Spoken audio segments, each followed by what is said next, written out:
One missed call, one death, one empire falling apart. The night Salvatore Moretti signed a multi-million-dollar criminal deal, his pregnant wife called 11 times. He ignored every single one. By the time he listened to the hospital voicemail, she was already dead. Their premature son survived, barely. And waiting beside her body was a letter that destroyed everything he thought he knew about himself. Now he's fighting to keep his son while his empire crumbles and enemies circle like wolves. Will he choose power or redemption before it's too late? Like this video and comment your city so I can see how far this story travels. Stay until the end. That's so much a sick. The rain came down like nails against the restaurant windows.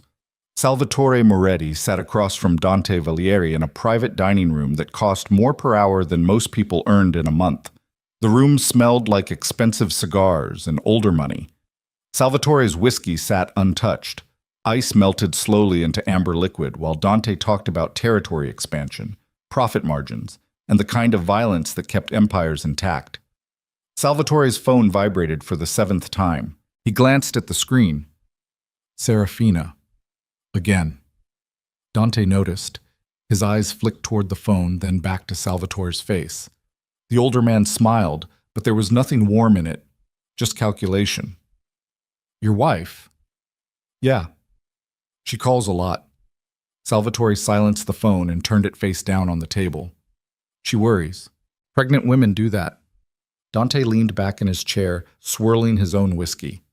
Word around the families is you've gone soft since the wedding. They're saying marriage makes men weak, that babies turn wolves into house pets. Salvatore's jaw tightened. People say a lot of things. They do. Dante pushed a leather folder across the table. Inside were contracts, shipping routes, distribution networks, names of politicians, judges, and police captains who could be bought or buried. This is what separates the players from the pretenders, Salvatore. One signature. You inherit the entire East Coast operation. $60 million annually, more power than your father ever dreamed of touching. The phone vibrated again. 8th call. Dante's smile widened. Or you can go home and hold your wife's hand while she complains about swollen ankles. Salvatore stared at the contracts. Everything he'd worked toward for 15 years sat inside that folder. Respect, fear, control. The kind of empire that made politicians nervous and rivals disappear. His father had died chasing this level of power and never reached it. Now it was being handed to Salvatore on a silver platter. All it required was one signature, and ignoring one more phone call. She's 8 months pregnant, Salvatore said quietly. High risk. Doctors told her to stay off her feet. Then she should be resting. Dante tapped the folder. Not bothering you during business. Salvatore picked up his phone. 9 missed calls now. He stared at Serafina's name on the screen. She knew better than to call during meetings. She knew how important tonight was, unless something was wrong. But if something was really wrong, she would have called 911, right? She was probably just anxious, hormonal, scared about the delivery next month. Serafina had been increasingly emotional lately, crying over commercials and picking fights about him working too much. It was normal pregnancy behavior. The doctors had said so. He put the phone back down. Smart man. Dante slid a pen across the table. Your father would be proud. Salvatore took the pen. It was heavy, Italian-made, expensive. The kind of pen that signed death warrants and business deals with equal ease. He opened the folder and scanned the first page. Standard organized crime boilerplate disguised as import-export agreements. Plausible deniability wrapped in corporate language. His phone vibrated. 10th call. Dante's expression hardened. Salvatore. I know. Do you? Because from where I'm sitting, it looks like you're not sure what you want. I'm sure. Then prove it. Dante leaned forward. Sign the papers, build the empire, or go home and let someone else inherit what you're too weak to claim. Salvatore's hand tightened around the pen. Too weak. The words crawled under his skin like insects. His entire life had been about proving he wasn't weak. Proving he was harder than his father, smarter than his competitors, ruthless enough to survive in a world where mercy got you killed. Serafina would understand. She married him knowing what he was, knowing what he did. She didn't like it, but she accepted it. That was the deal. She got the penthouse, the security, the lifestyle. He got to build something that mattered. He signed the first page, then the second, then the third. Dante watched with satisfaction as Salvatore moved through the contracts, initialing margins and signing signature lines. Each page represented another piece of the empire. Shipping routes through Newark, distribution channels in Boston, protection rackets in Philadelphia. By the time he finished, Salvatore controlled criminal infrastructure worth hundreds of millions. It was 1:47 a.m. when he signed the final page. Dante raised his glass. To the new king of the East Coast, Salvatore's phone vibrated. 11th call. This time, it kept ringing. Serafina never called more than 3 times unless it was an emergency. 11 calls meant something was wrong. Seriously wrong. Dante's smile faded. You going to answer that? Salvatore grabbed the phone and stood up. I have to go. We're not finished celebrating. I have to go. Salvatore was already moving toward the door. He answered the call while pushing through the restaurant. Serafina? But it wasn't Serafina's voice. It was a nurse. Mr. Moretti? This is St. Catherine's Hospital. Your wife was brought in by ambulance approximately 90 minutes ago. She's in critical condition. The baby... Salvatore didn't hear the rest. He was already running. The rain hit him like a wall when he burst through the restaurant doors. His car was parked 3 blocks away. He sprinted through puddles and traffic, dodging taxis and ignoring crosswalks. Water soaked through his suit. His shoes slipped on wet pavement. None of it mattered. 90 minutes ago. That was around the 4th or 5th call. She'd been calling from the hospital, and he'd ignored her. St. Catherine's was 15 minutes away in normal traffic. Salvatore made it in 8, running red lights and cutting through back streets with the kind of reckless speed that would have gotten anyone else arrested. But cops didn't pull over cars with his license plates. They knew better. He abandoned the car in the emergency bay and ran inside, still dripping rainwater across the sterile white floors. Serafina Moretti, he gasped at the front desk. My wife. She was brought in, 4th floor, labor and delivery. The receptionist's expression was carefully neutral, too neutral. Elevators on your left. Salvatore took the stairs 3 at a time.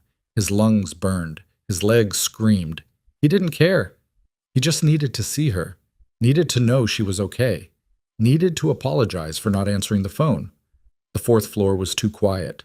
No crying babies, no excited families, just dim hallway lighting and the antiseptic smell of hospital-grade cleaners. A nurse saw him coming, and her expression confirmed what Salvatore already knew deep in his chest. He was too late. Mr. Moretti? She approached carefully, like he was something dangerous, which he was. I'm so sorry. We did everything we could, but the placental abruption was too severe. Your wife lost too much blood. She coded twice in the ambulance. We managed to save the baby, but where is she? Sir, maybe you should sit. Where is she? The nurse flinched. Then she led him down the hallway to a room at the end. The door was closed. Through the window, Salvatore could see a figure on the bed covered by a white sheet. Too still. Too quiet. Too final.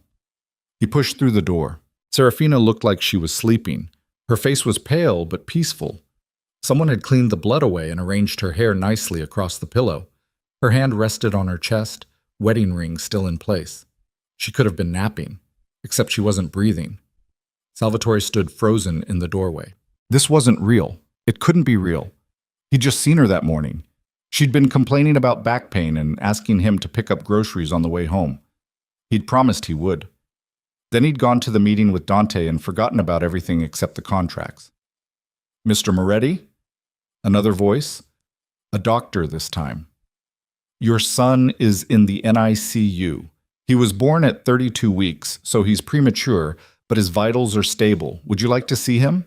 Salvatore couldn't move, couldn't speak, couldn't process what was happening. There's also... The doctor hesitated. Your wife left something for you. He placed an envelope on the bedside table. It was sealed. Serafina's handwriting on the front. For Salvatore, when it's too late. The doctor left quietly. The nurse followed. Salvatore was alone with his dead wife and an envelope that felt like it weighed 1,000 pounds. He picked it up with shaking hands. Inside were 3 pages written in Serafina's careful script. She'd taken her time with this. Every letter was deliberate, every word chosen precisely. This wasn't a goodbye note written in panic. This was something she'd been preparing for weeks, maybe months. Salvatore started reading. By the second paragraph, he wished he hadn't. Genchat. The letter was merciless. Serafina documented everything, every missed dinner, every broken promise, every time Salvatore said he'd be home early and didn't show up until dawn. She listed dates, times, specific conversations where he'd chosen business over their marriage. March 14th. You promised to come to the ultrasound. I waited in the parking lot for 45 minutes before going in alone. You texted 3 hours later saying Dante needed you for an emergency meeting. There's always an emergency, Salvatore. Always something more important than us. April 2nd. I told you the doctor was worried about my blood pressure. You said you'd come to the next appointment. You didn't. You sent flowers instead. Like flowers fix anything. May 18th. I called you 11 times because I was bleeding and terrified. You didn't answer. I had to call my sister to take me to the hospital. They said I almost lost the baby. When you finally came home, you smelled like whiskey and told me I was overreacting. The words kept coming. Page after page of evidence that Salvatore had been failing her for months. Years, maybe. He just hadn't noticed because he was too busy building an empire he'd convinced himself was for their future. But the worst part came at the end. I don't trust you anymore, Salvatore. I don't trust you to put our son first. I don't trust you to be there when he needs you. So I've prepared custody papers and a restraining order. If something happens to me, they'll make sure you can't do to our son what you did to me. Make him wait for a father who never shows up. You were given chances. You didn't take them. I hope you can live with that. Salvatore read the letter 3 times. Each time the words cut deeper. Each time he wanted to argue with her, to defend himself, to explain that everything he did was for them. But the explanations died in his throat because Serafina was right. About all of it. He'd chosen Dante's meeting over her phone calls. He'd signed contracts while she was bleeding out in an ambulance. He'd built an empire on the foundation of a crumbling marriage and told himself it would be worth it someday. Now, someday was here, and his wife was dead. Salvatore folded the letter carefully and put it back in the envelope. His hands weren't shaking anymore. He felt numb, hollowed out, like someone had reached inside his chest and removed everything that made him human. A soft knock interrupted the silence. Mr. Moretti? The doctor again. Your son is awake. Would you like to meet him? Salvatore followed the doctor down another hallway into the NICU. The room was full of incubators, each one containing a tiny baby fighting to survive. Machines beeped. Monitors displayed vital signs. Nurses moved between stations with practiced efficiency. The doctor stopped at an incubator in the corner. This is Luca. Inside the clear plastic box was the smallest human being Salvatore had ever seen. Luca was barely bigger than his hand. Tubes ran into his nose and mouth. Wires connected to his chest monitored his heart rate. His skin was red and translucent. His eyes were closed. He's breathing on his own, the doctor explained. That's a good sign. Premature babies his age often need ventilators. Luca's a fighter. Salvatore stared at his son. He was supposed to feel something, wasn't he? Some instant connection, some overwhelming wave of paternal love. That's what people always talked about. How the moment you see your child, everything changes. But Salvatore felt nothing. Just the same hollow emptiness that had been growing inside him since he'd read Serafina's letter. Can I... His voice cracked. Can I touch him? Of course. The doctor opened a small porthole in the incubator. Just be gentle. Salvatore reached inside. His hand looked massive compared to Luca's fragile body. He touched the baby's arm with one finger. The skin was impossibly soft, warm, alive. Luca's tiny hand wrapped around Salvatore's finger. The grip was weak but determined, like the baby was holding on for dear life. Holding on because he didn't have anyone else. Because his mother was dead and his father was a criminal who'd missed his birth while signing contracts in a restaurant. Salvatore stood there for a long time, his finger trapped in his son's grip, trying to feel something other than guilt. He failed. The funeral happened 3 days later. Serafina's family wanted a small ceremony. just close relatives and friends. They didn't want Salvatore's business associates there. They especially didn't want Dante Valieri anywhere near the service. Salvatore agreed to everything. He had no leverage to argue, no moral ground to stand on. Serafina's parents barely looked at him during the ceremony. Her sister Celeste stared at him with open hatred. After the burial, Celeste cornered him in the cemetery parking lot. "This is your fault," she said. Her voice was steady, cold, more dangerous than any threat Salvatore had received from rival criminals. "My sister died waiting for you to give a damn, and now you're going to raise that baby? He's my son. You don't deserve him." "Maybe not." Salvatore met her eyes. "But he's still mine." "We'll see about that." Celeste turned away. "My lawyer will be in touch." She left him standing alone beside his car. Rain started falling again. Salvatore got in and sat in the driver's seat, not starting the engine, just staring through the windshield at the cemetery where his wife was buried. His phone buzzed. "Dante. How was the funeral?" Salvatore almost didn't answer, but old habits died hard. "Fine." "Good. We need to talk about the Philadelphia expansion. There's resistance from the local crews. We need to send a message." "Not now, Dante." "Salvatore, I understand you're grieving, but business doesn't stop for funerals. The Empire needs leadership. The families are watching to see if you're still strong enough to hold what we built." "I said not now." "Then when? Because from where I'm standing, it looks like you're falling apart, and weak leaders get replaced." The threat was subtle but clear. Dante had given Salvatore an empire, and Dante could take it away. That's how the organization worked. Power flowed to whoever was strong enough to hold it. Salvatore hung up. Then he turned off the phone completely and drove to St. Catherine's Hospital to visit his son. Botic. The NICU became Salvatore's refuge. He spent hours sitting beside Luca's incubator, watching the baby sleep and occasionally opening the porthole to let Luca grip his finger. The nurses got used to seeing him there. They stopped trying to make small talk after the first few days. Luca was getting stronger, breathing better, gaining weight. The doctor said he might be able to go home in a few weeks if he kept improving. Home. Salvatore hadn't been back to the penthouse since the funeral. He'd been staying in hotels and sleeping at the hospital when exhaustion forced him to rest. The thought of walking into the apartment he'd shared with Serafina made his chest tight. But Luca would need somewhere to live. So Salvatore finally went home. The penthouse looked exactly how he'd left it. Serafina's coffee mug still sat on the kitchen counter. Her book was open on the couch. The nursery she'd spent months preparing was finished but empty. Pale blue walls, a crib that had never been used, a changing table stocked with diapers and wipes. Everything ready for a baby who'd been born too early and a mother who'd never come home. Salvatore stood in the nursery doorway. The room smelled like fresh paint and new furniture. Serafina had picked everything herself. She'd shown him pictures and asked his opinion, but he'd been too busy to really look, too distracted by territory disputes and profit margins. Now the nursery felt like a museum, a monument to all the moments he'd missed. His phone buzzed. He'd turned it back on during the drive home. Dante again. "We need to meet, tonight." Salvatore typed back. "I'm busy." "This isn't optional. 8 o'clock, the usual place." Salvatore stared at the message, then at the empty nursery, then back at the phone. The old Salvatore would have gone to the meeting without question. Business always came first. The empire required constant maintenance, constant attention, constant sacrifice. But the old Salvatore's wife was dead, and his son was alone in a hospital because his father had prioritized contracts over phone calls. "Can't make it," Salvatore typed. "Family emergency." Dante's response came fast. "Your family is dead, Salvatore.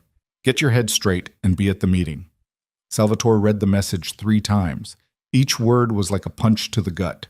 Cold, calculated, true. His family was dead, except for Luca. And if Salvatore went to that meeting, he'd be proving Serafina right, proving that business would always come first, that his son would grow up the same way Serafina died, waiting for a father who never showed up. He turned off the phone again. Then he went back to the hospital. Bulky. Weeks passed. Luca came home. The penthouse transformed from a sterile museum into something messier and more alive. Diapers. Bottles. A baby monitor that chirped every time Luca moved. Salvatore hired a night nurse because he didn't know how to handle the 2 a.m. feedings or the crying that seemed to last for hours. The nurse's name was Rosa. She was in her 50s, efficient, and didn't ask questions about Salvatore's import business. She moved into the guest room and took over most of the baby care while Salvatore tried to figure out what came next.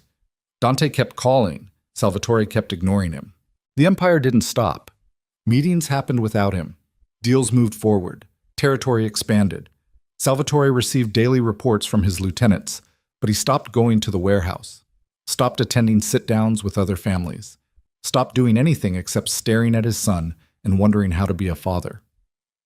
Luca was 3 months old when Celeste filed for custody. The court summons arrived by courier. Inside was a thick legal document outlining all the reasons Salvatore Moretti was unfit to raise a child. It cited his criminal associations, his lack of parenting skills, the fact that a hired nurse was doing all the actual childcare while Salvatore collected reports from an organized crime network.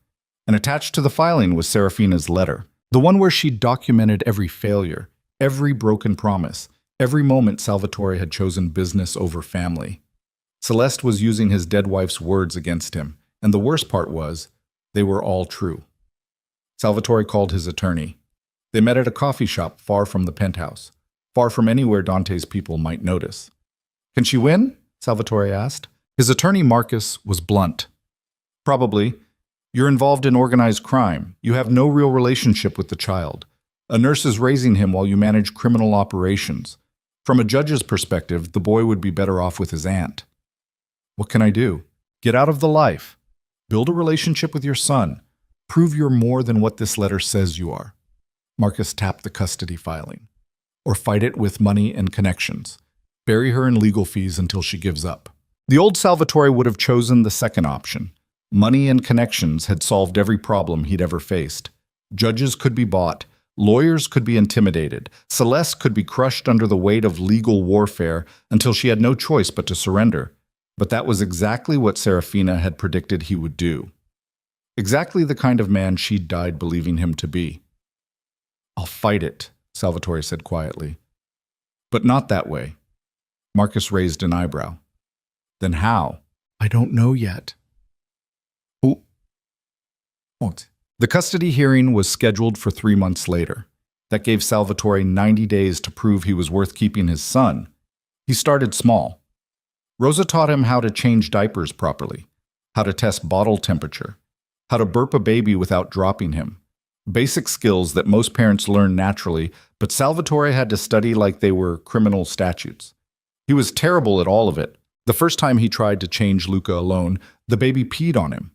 The first time he made a bottle, it was too hot and burned Luca's mouth. The first time he tried putting Luca down for a nap, the baby cried for 2 hours straight until Rosa finally intervened. But Salvatore kept trying.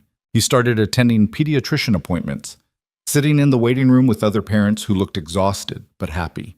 He didn't fit in. They talked about playdates and mommy groups while Salvatore checked his phone for updates about territory disputes and shipment delays, but he showed up. He also started pulling away from the empire, slowly at first, missing a meeting here, delegating a decision there. His lieutenants covered for him initially, but Dante noticed. "You're disappearing," Dante said during one of their increasingly rare phone calls.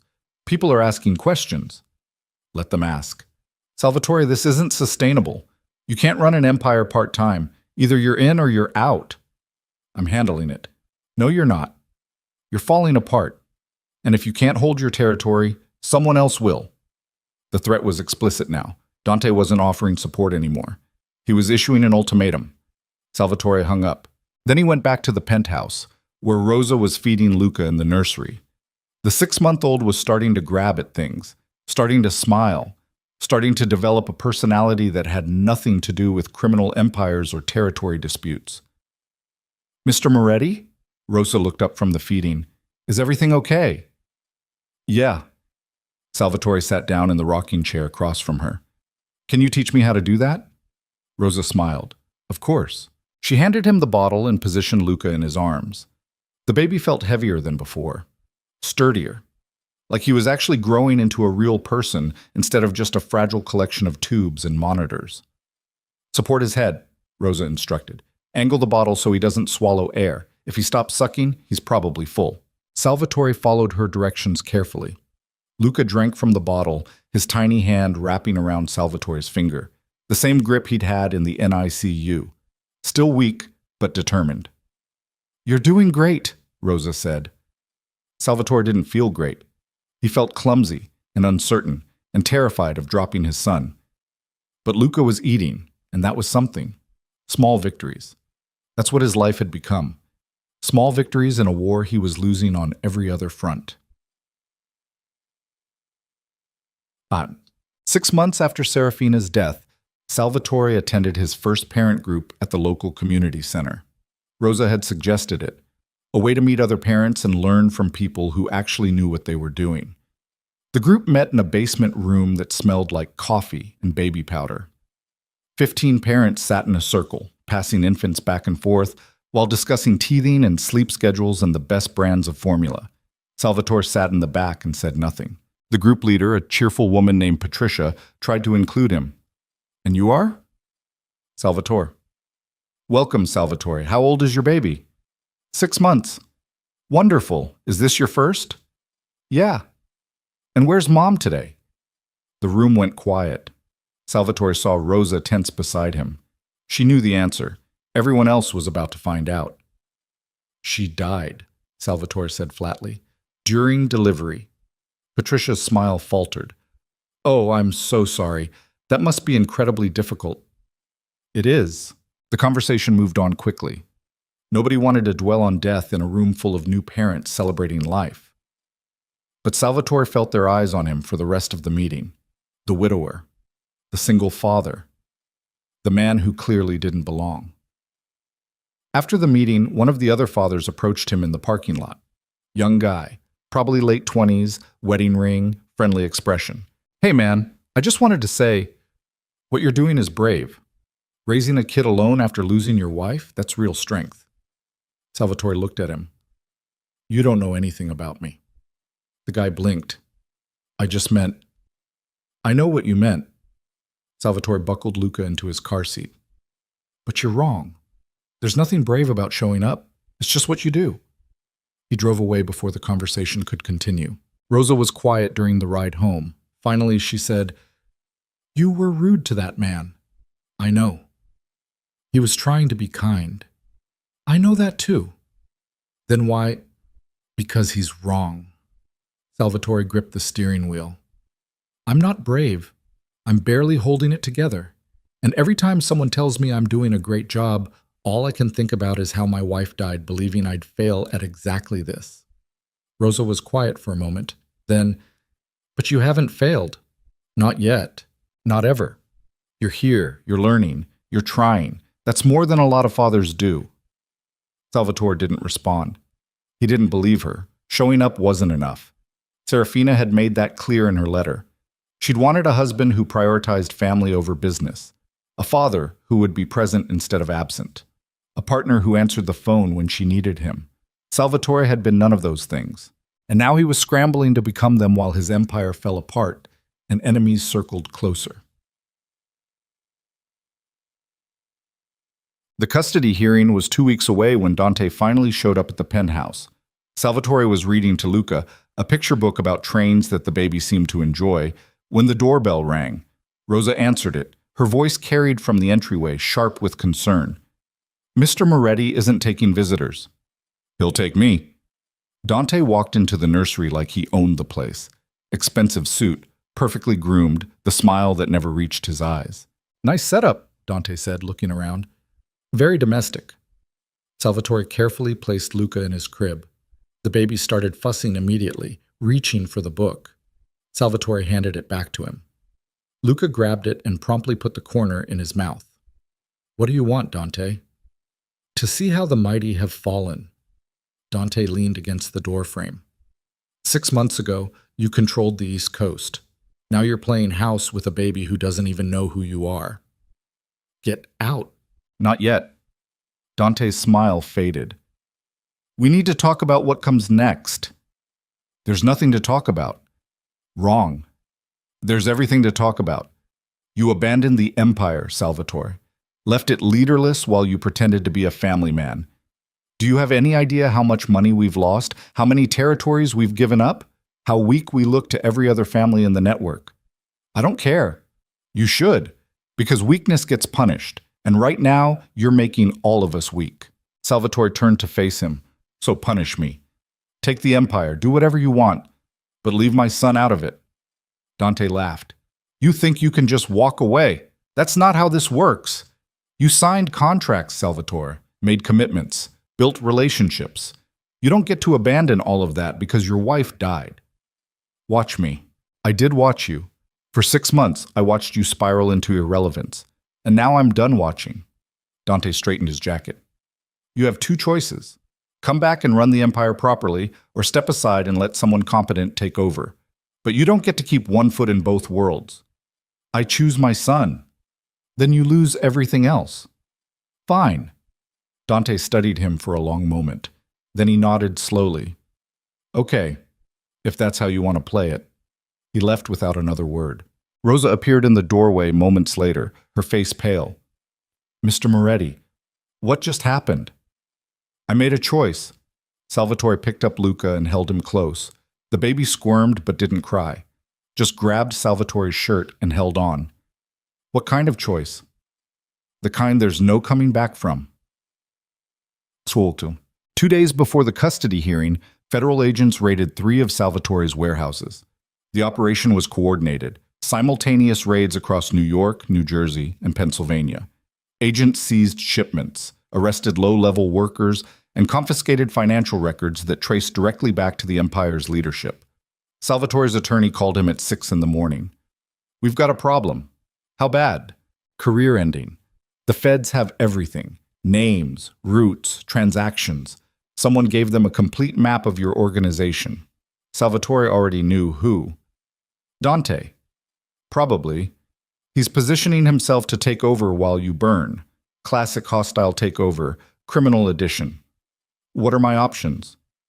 Cooperate with the feds. Trade information for immunity. Disappear into witness protection with your son. Or fight it. Tie them up in court for years. Burn through your remaining resources until there's nothing left. Neither option was good.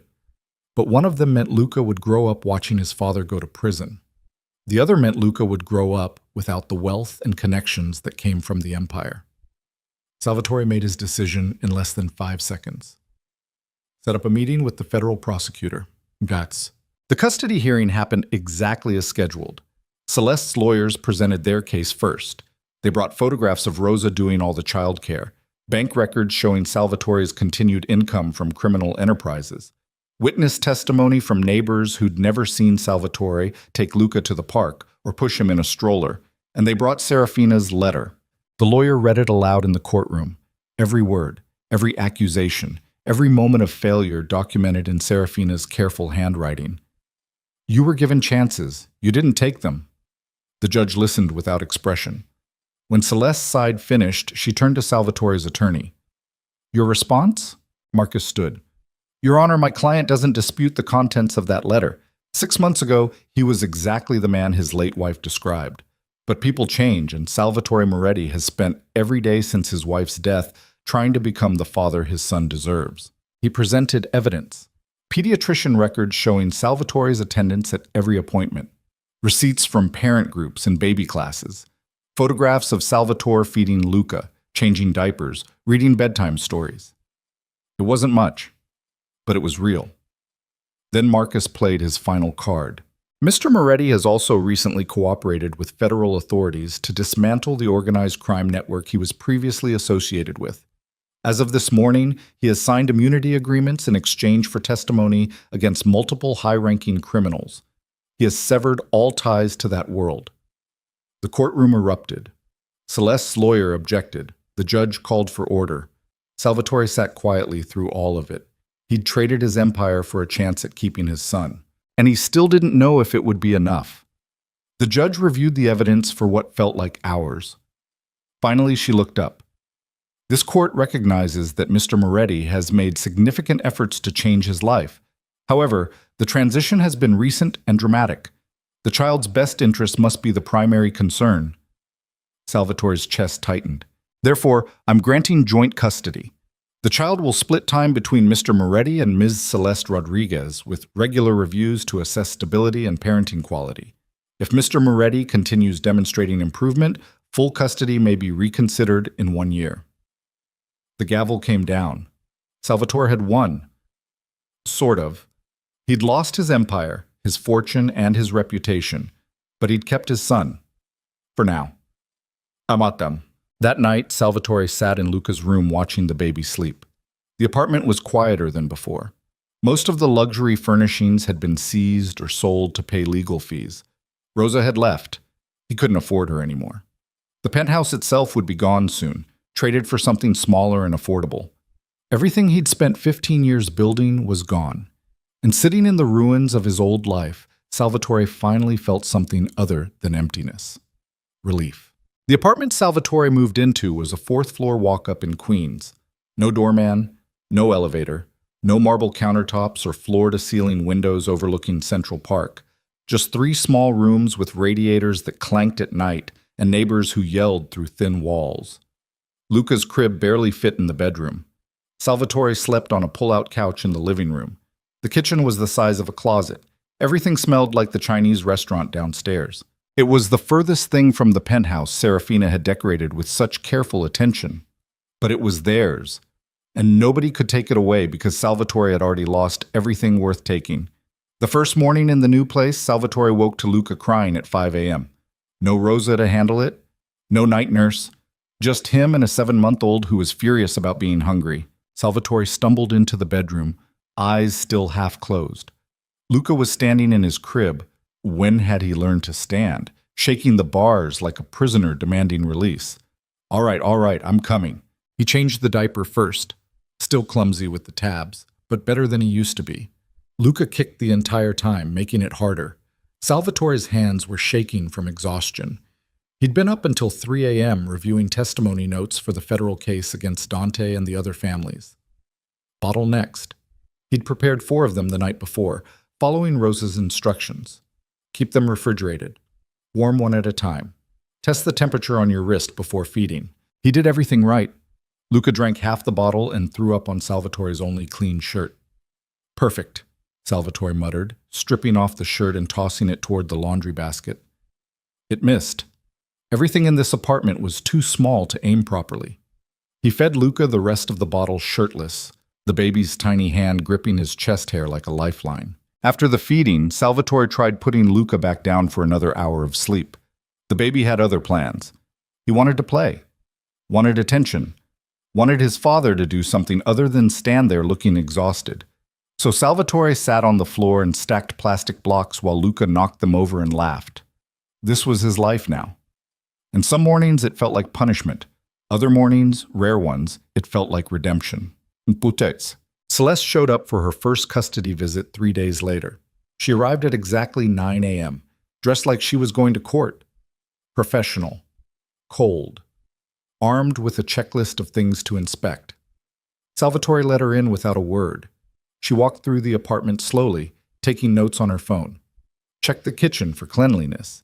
Inspected Luca's crib for safety hazards. Opened the refrigerator and counted the bottles. "Where's the changing table?" she asked. "Don't have one. I use the bed." "That's not sanitary." "There's a changing pad. I wash it." Celeste wrote something on her phone. Salvatore watched from the doorway, jaw tight. Every note she took felt like an accusation. Every question felt like a test he was failing. How many times does he eat at night? Twice, sometimes 3 if he's fussy. "And you handle all the feedings yourself?" "Yeah." "No help?" "Can't afford help." Another note. Salvatore's hands curled into fists. He wanted to throw her out, wanted to tell her this was his home and she had no right to judge how he was surviving. But the custody agreement gave her exactly that right. She had visitation every Wednesday and alternating weekends. The court had been clear. Any interference with Celeste's access could result in modified custody arrangements. Translation: if Salvatore pissed her off, he'd lose Luca permanently. So he stood there and let her inspect his life like it was evidence at a crime scene. Finally, she picked up Luca. The baby had been playing on a blanket in the living room, surrounded by toys Salvatore had bought from a second-hand store. Luca looked up at Celeste and his face crumpled. He started crying immediately. "He doesn't know you," Salvatore said. "That's because you kept him from me for months." "I kept him from nobody. You filed for custody before even asking to see him. Because I knew you'd say no." Celeste bounced Luca gently, trying to calm him. The baby kept crying, reaching towards Salvatore. "You don't share. You control. That's who you are." Salvatore bit back the response building in his throat. Arguing would accomplish nothing except giving Celeste ammunition for the next court review. "He'll warm up to you," Salvatore said instead. "Just takes time." "I have 3 hours, according to the agreement. Then you should get started." Celeste left with Luca still crying in her arms. Salvatore stood in the doorway, listening to his son's wails echo down the stairwell until they faded into traffic noise. Then he went back inside and stared at the empty apartment. 3 hours felt like forever. Salvatore's cooperation with federal prosecutors made him a target. Not from law enforcement, they had what they wanted, but from everyone else. The families he'd betrayed, the associates whose names he'd given up, the entire criminal infrastructure that depended on loyalty and silence. He was a rat now, and rats got exterminated. The first threat came through his old attorney, Marcus. They met at a diner in Brooklyn, far from anywhere Salvatore used to operate. Marcus looked nervous, kept glancing at the door like he expected someone to walk in shooting. "You need to take this seriously," Marcus said, sliding a phone across the table. "They're sending messages." Salvatore picked up the phone. The screen showed a photo of his new apartment building, taken from across the street. Recent. He could see his living room window in the frame. When was this sent? 2 days ago, from a burner. Untraceable. What's the message? That they know where you are. That federal protection only goes so far. That if you testify, there will be consequences. Salvatore put the phone down. "I'm testifying. Even if it puts your son at risk?" The question hit like a knife between the ribs. Salvatore had convinced himself that cooperating with the feds was the right choice. The only choice. Burn down the empire before it burned him. Start over clean. But he hadn't considered that Luca would become collateral damage. "They won't touch the kid," Salvatore said, trying to convince himself as much as Marcus. "That crosses lines even these people won't cross." "You sure about that? Because Dante's not the only one you burned. There are people in that network who'll do anything to send a message." "So what do you want me to do? Refuse to testify? Go to prison instead?" "I want you to be realistic.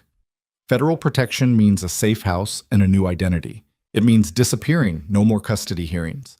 No more visits from Celeste. No more life in New York." Salvatore stared at the photo of his apartment, his crappy fourth-floor walk-up with thin walls and a radiator that clanked. The place he'd been trying to turn into something resembling a home. "I can't disappear," he said quietly. "The court gave Celeste joint custody. If I take Luca and run, I lose him anyway. If you stay, you might lose more than custody."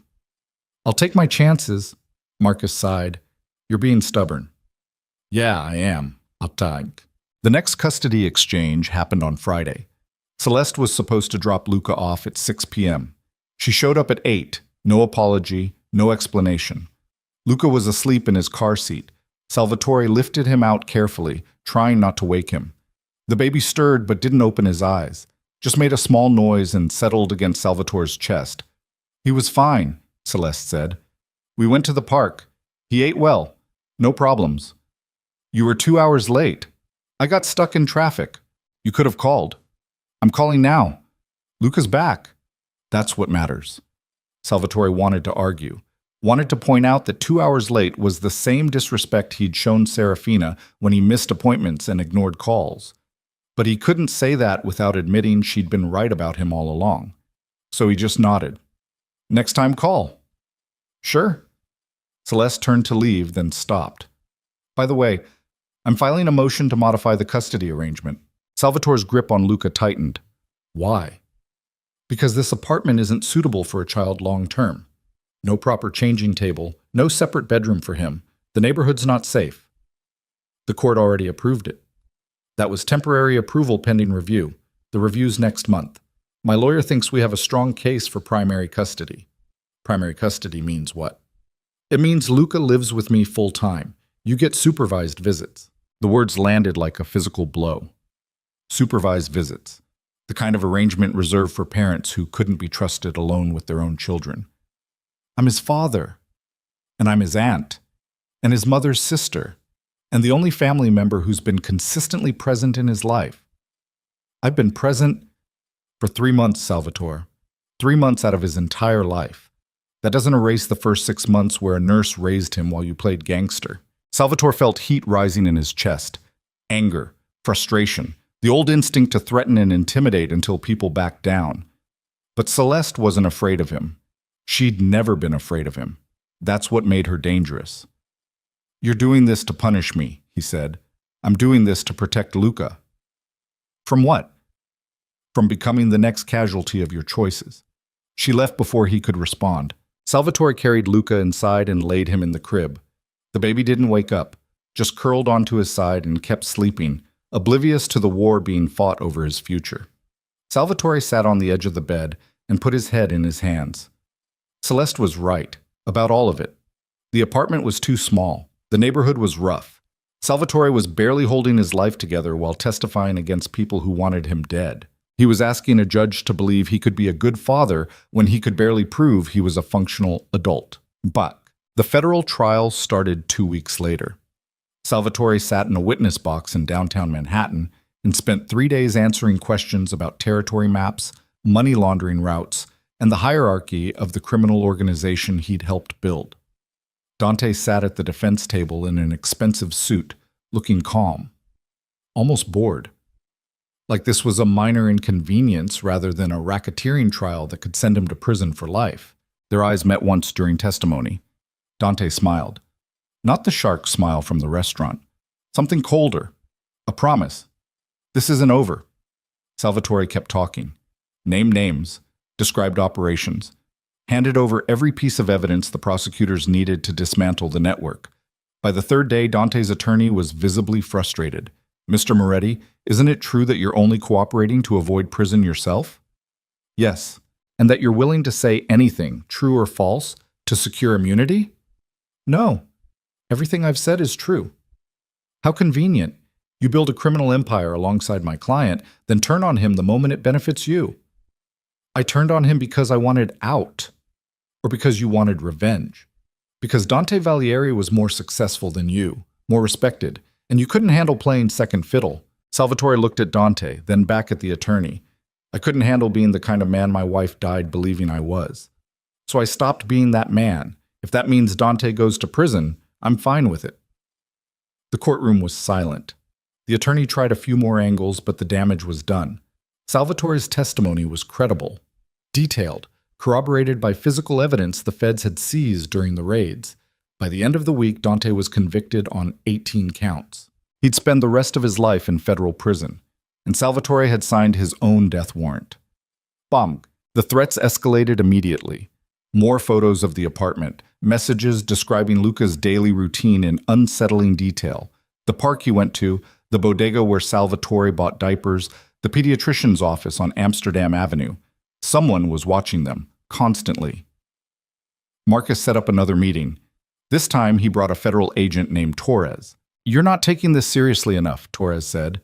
He was young, intense, the kind of agent who believed in his job. These people will kill you, and they'll do it in a way that sends a message to anyone else thinking about cooperating. I'm aware. Then why are you still here? We offered witness protection, a fresh start somewhere far from New York. You refused. I have a custody arrangement. I can't just disappear. You can if you're dead. Salvatore looked at Torres. What do you want me to do? Take the protection. Move to Montana or Oregon or wherever. Change your name. Start over. And my son? Bring him. We'll handle the legal complications. You mean kidnap him from his aunt and disappear? That'll go over great in family court. Torres leaned forward. Mr. Moretti, you're not hearing me. There are at least 6 contracts out on you right now. 6 different crews looking to collect. And every day you stay in this apartment, you're making it easier for them. I hear you fine, but I'm not running. Why not? Because running is what I've been doing my whole life. Running from responsibility, running from consequences, running from anything that required me to actually show up. Salvatore stood. I spent years building an empire I thought mattered. Turned out it was all bullshit. The only thing that actually matters is in a crib in my apartment, and I'm not abandoning him because some criminals are mad I told the truth. Torres exchanged a look with Marcus. You're being stupid. Probably. Definitely. Torres pulled out a card and slid it across the table.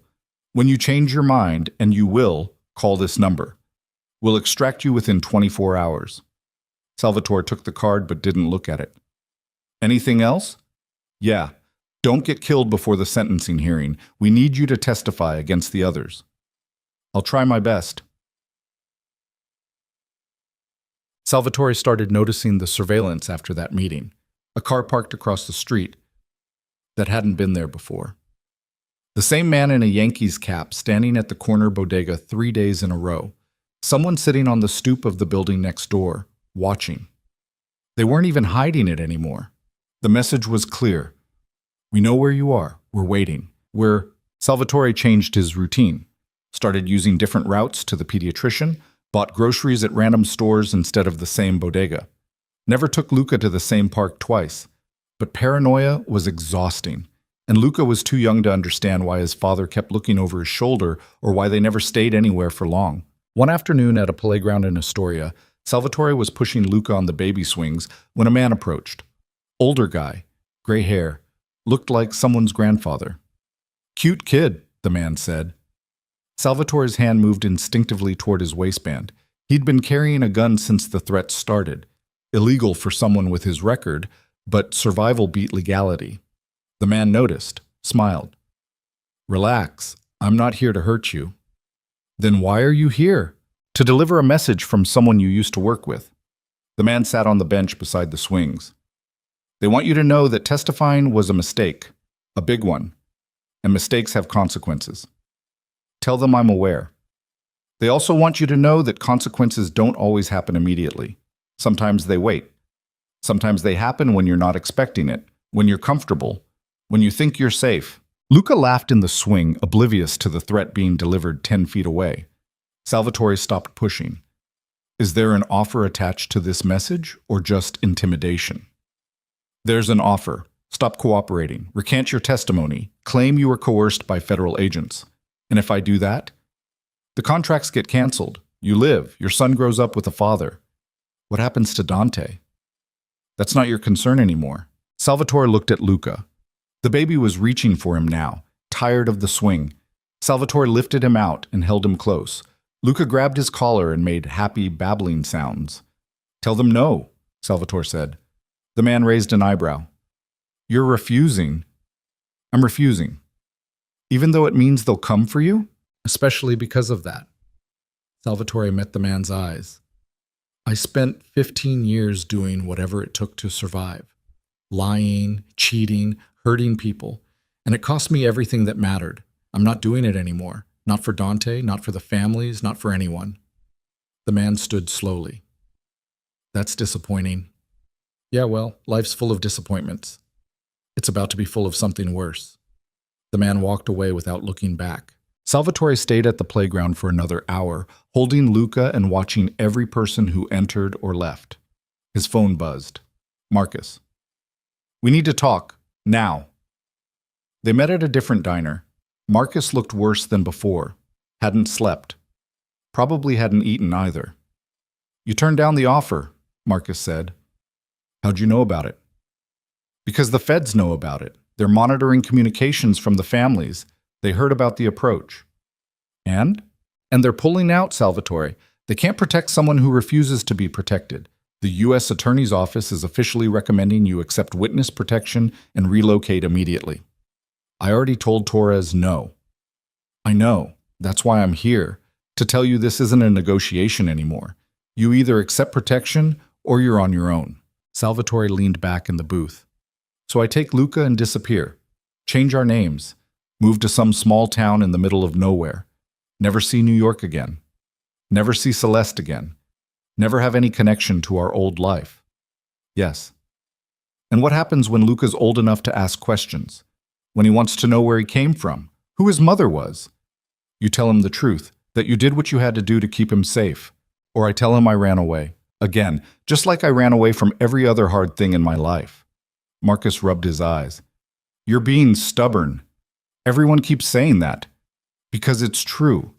You're choosing pride over survival. I'm choosing to face consequences instead of running from them. Salvatore stood. Tell Torres thanks for the offer, but I'm staying. Salvatore. I'm staying. The custody review hearing happened the following Tuesday. Salvatore walked into the courthouse knowing Celeste had the advantage. Her apartment was bigger, her neighborhood was safer, her life was stable. His life was a disaster held together with duct tape and federal immunity. Celeste's lawyer went first. She presented updated evidence, photos of her spacious two-bedroom in a good school district, character references from neighbors and friends, documentation of a stable job with benefits and regular hours. Then she presented evidence about Salvatore. Surveillance photos showing him carrying a gun, federal testimony transcripts revealing the extent of his criminal involvement, witness statements from neighbors describing suspicious men watching his building. Your Honor, the lawyer said, Mr. Moretti is currently living under active threat from organized crime figures. He's carrying an illegal firearm. His apartment is under constant surveillance. This is not a safe environment for a child. The judge looked at Salvatore. Is this accurate? Salvatore stood. Yes, Your Honor. You're carrying a weapon? For protection, there are credible threats against my life. And you think that makes you a suitable guardian for a 7-month-old baby? I think it makes me a realistic one. I testified against dangerous people. They're angry about it, but I'm taking precautions. Precautions like what?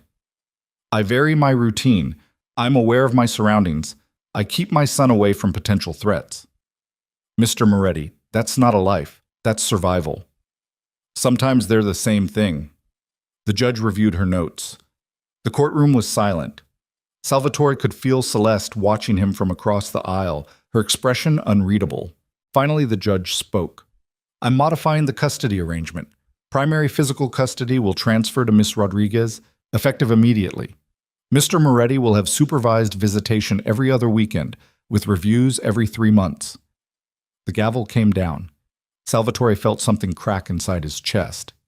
Supervised visitation. He'd been reduced to a supervised visitation parent, the kind of father who needed a court-appointed observer to make sure he didn't screw up his own kid. Celeste's lawyer was already gathering papers.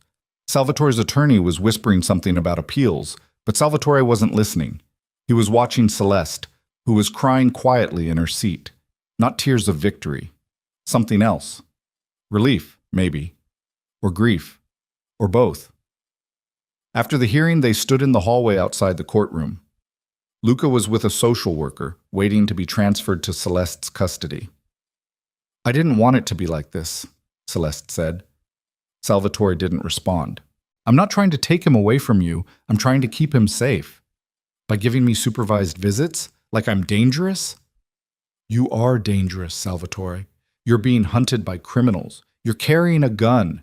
You're living in an apartment under surveillance. That's not safe for Luca. And you think I don't know that? You think I'm not terrified every single day that something will happen to him because of me? Then do something about it. Accept the witness protection, disappear, start over somewhere safe. I can't. The custody agreement. Forget the custody agreement. Celeste grabbed his arm. I'll sign whatever you need. I'll tell the court I support relocation. Just get out of here before they kill you. Salvatore looked at her. Really looked at her. For the first time since Serafina's death, he saw past the anger and grief to the person underneath. Someone who was just as scared as he was. Someone trying to protect the last piece of her sister that still existed. Why would you do that? He asked. Because Luca needs his father alive more than he needs him in New York. Celeste's voice cracked.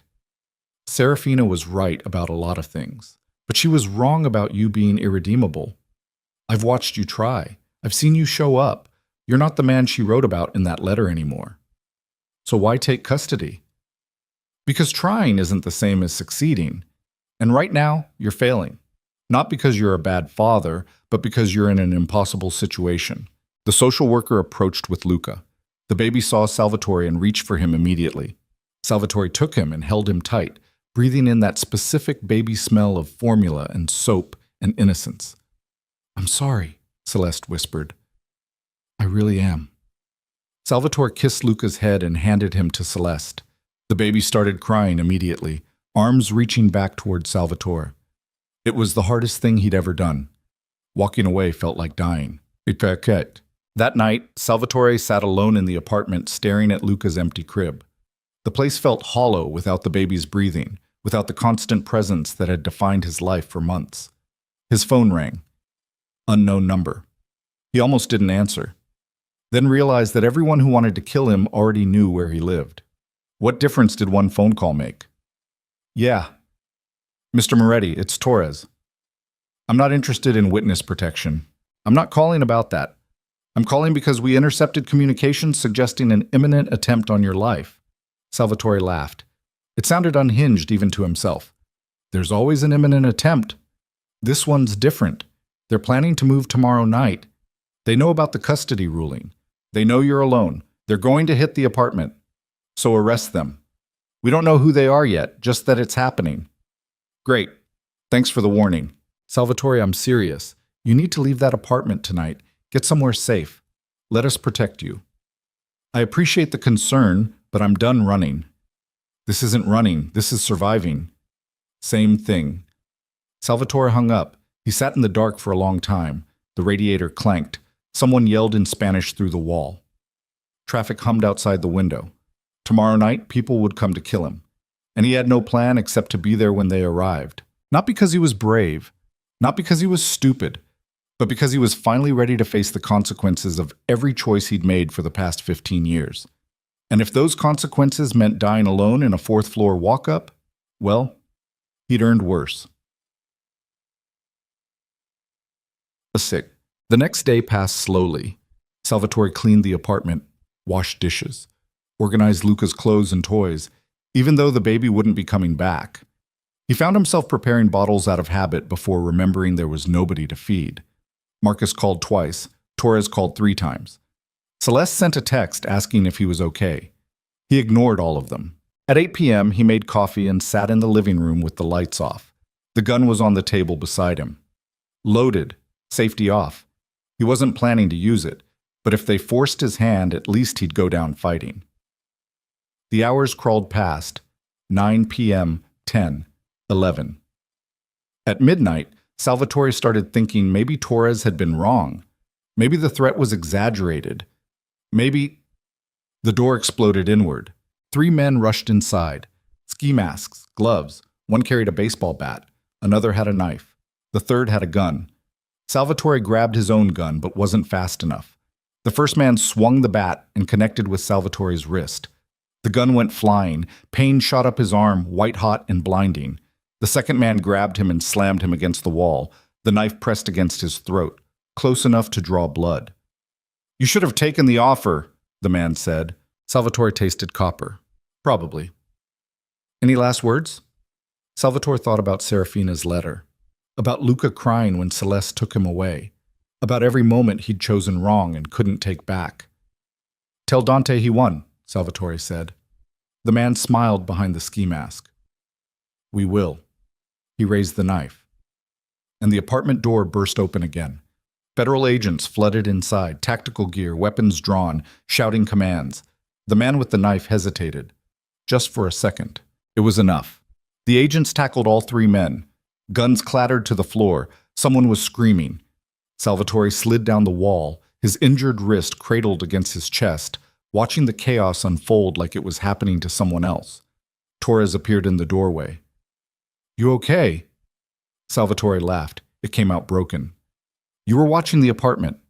"Of course we were. You think we'd just let you die?" "I told you no protection." "And we told you we'd keep you alive anyway." Torres helped him up. "Whether you like it or not." Paramedics arrived. They checked Salvatore's wrist, fractured but not broken, and bandaged the cut on his neck. The 3 attackers were hauled away in handcuffs. The apartment was suddenly full of federal agents documenting evidence and taking statements. Torres sat beside Salvatore on the couch. "This was your point of no return." "What?" "Tonight. This was the moment you couldn't ignore anymore. You can keep pretending you're fine, or you can admit you need help. Salvatore stared at his empty apartment, at the overturned furniture and blood on the walls, at the life he'd been clinging to that had just been torn apart. I need help, he said quietly. Say it again.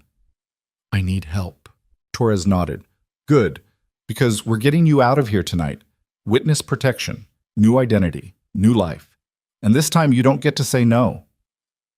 Salvatore thought about Luca sleeping in Celeste's apartment across the city, thought about supervised visits and custody reviews, and all the legal mechanisms designed to keep him at arm's length from his own son. Then he thought about the knife at his throat and the certainty that next time there wouldn't be federal agents waiting to intervene. What about Celeste? He asked. We'll handle it. She already told the court she'd support relocation if it kept you alive. And Luca? Comes with you. That was always the plan. Salvatore closed his eyes. This was it. The point where he stopped trying to control everything and just surrendered to whatever came next. Okay, he whispered. Okay. Torres squeezed his shoulder. Pack light. We leave in an hour. Salvatore stood and walked into Luca's empty room. The crib was still there. The toys, the changing pad, all the pieces of a life he'd been trying desperately to build from the ruins of the old one. He packed a single bag. 1 hour later, he was gone. The safe house was in rural Pennsylvania, 3 hours from New York, middle of nowhere. A farmhouse surrounded by empty fields and a single dirt road that led to a highway nobody used anymore. The kind of place where you could scream and nobody would hear you. Salvatore arrived at 4 a.m. with Torres and 2 other agents. No Luca. The baby was still with Celeste, waiting for the paperwork to clear before the transfer could happen legally. Torres had promised it would take 48 hours maximum. That was 3 days ago. Salvatore sat at the kitchen table of the safe house staring at his phone. No service. The agents had confiscated his old phone and given him a burner with exactly 3 contacts. Torres, the local FBI field office, and an emergency line that went directly to witness protection coordinators. He'd called Torres 16 times. Every call went to voicemail. Where's my son? Salvatore asked Agent Chen, one of the 2 agents assigned to guard him. Chen was younger than Torres, less experienced, the kind of agent who followed orders without asking questions. Still processing the custody transfer, Chen said. He was making coffee at the counter, back turned. These things take time. You said 48 hours. That was the estimate. Sometimes it takes longer. How much longer? I don't know, Mr. Moretti. I'm not handling that part. Salvatore stood up. His fractured wrist throbbed inside the cast they'd put on at the hospital. I want to talk to Torres. He's not available. Then make him available. Chen turned around. His hand rested casually on his belt, near his weapon. Not threatening, just present. Mr. Moretti, you need to calm down. Don't tell me to calm down. You people promised me my son would be here by now. And he will be. As soon as the paperwork clears. What paperwork? Celeste already agreed to the transfer. The court gave her primary custody specifically so she could make this decision. What's the delay? Chen poured his coffee slowly.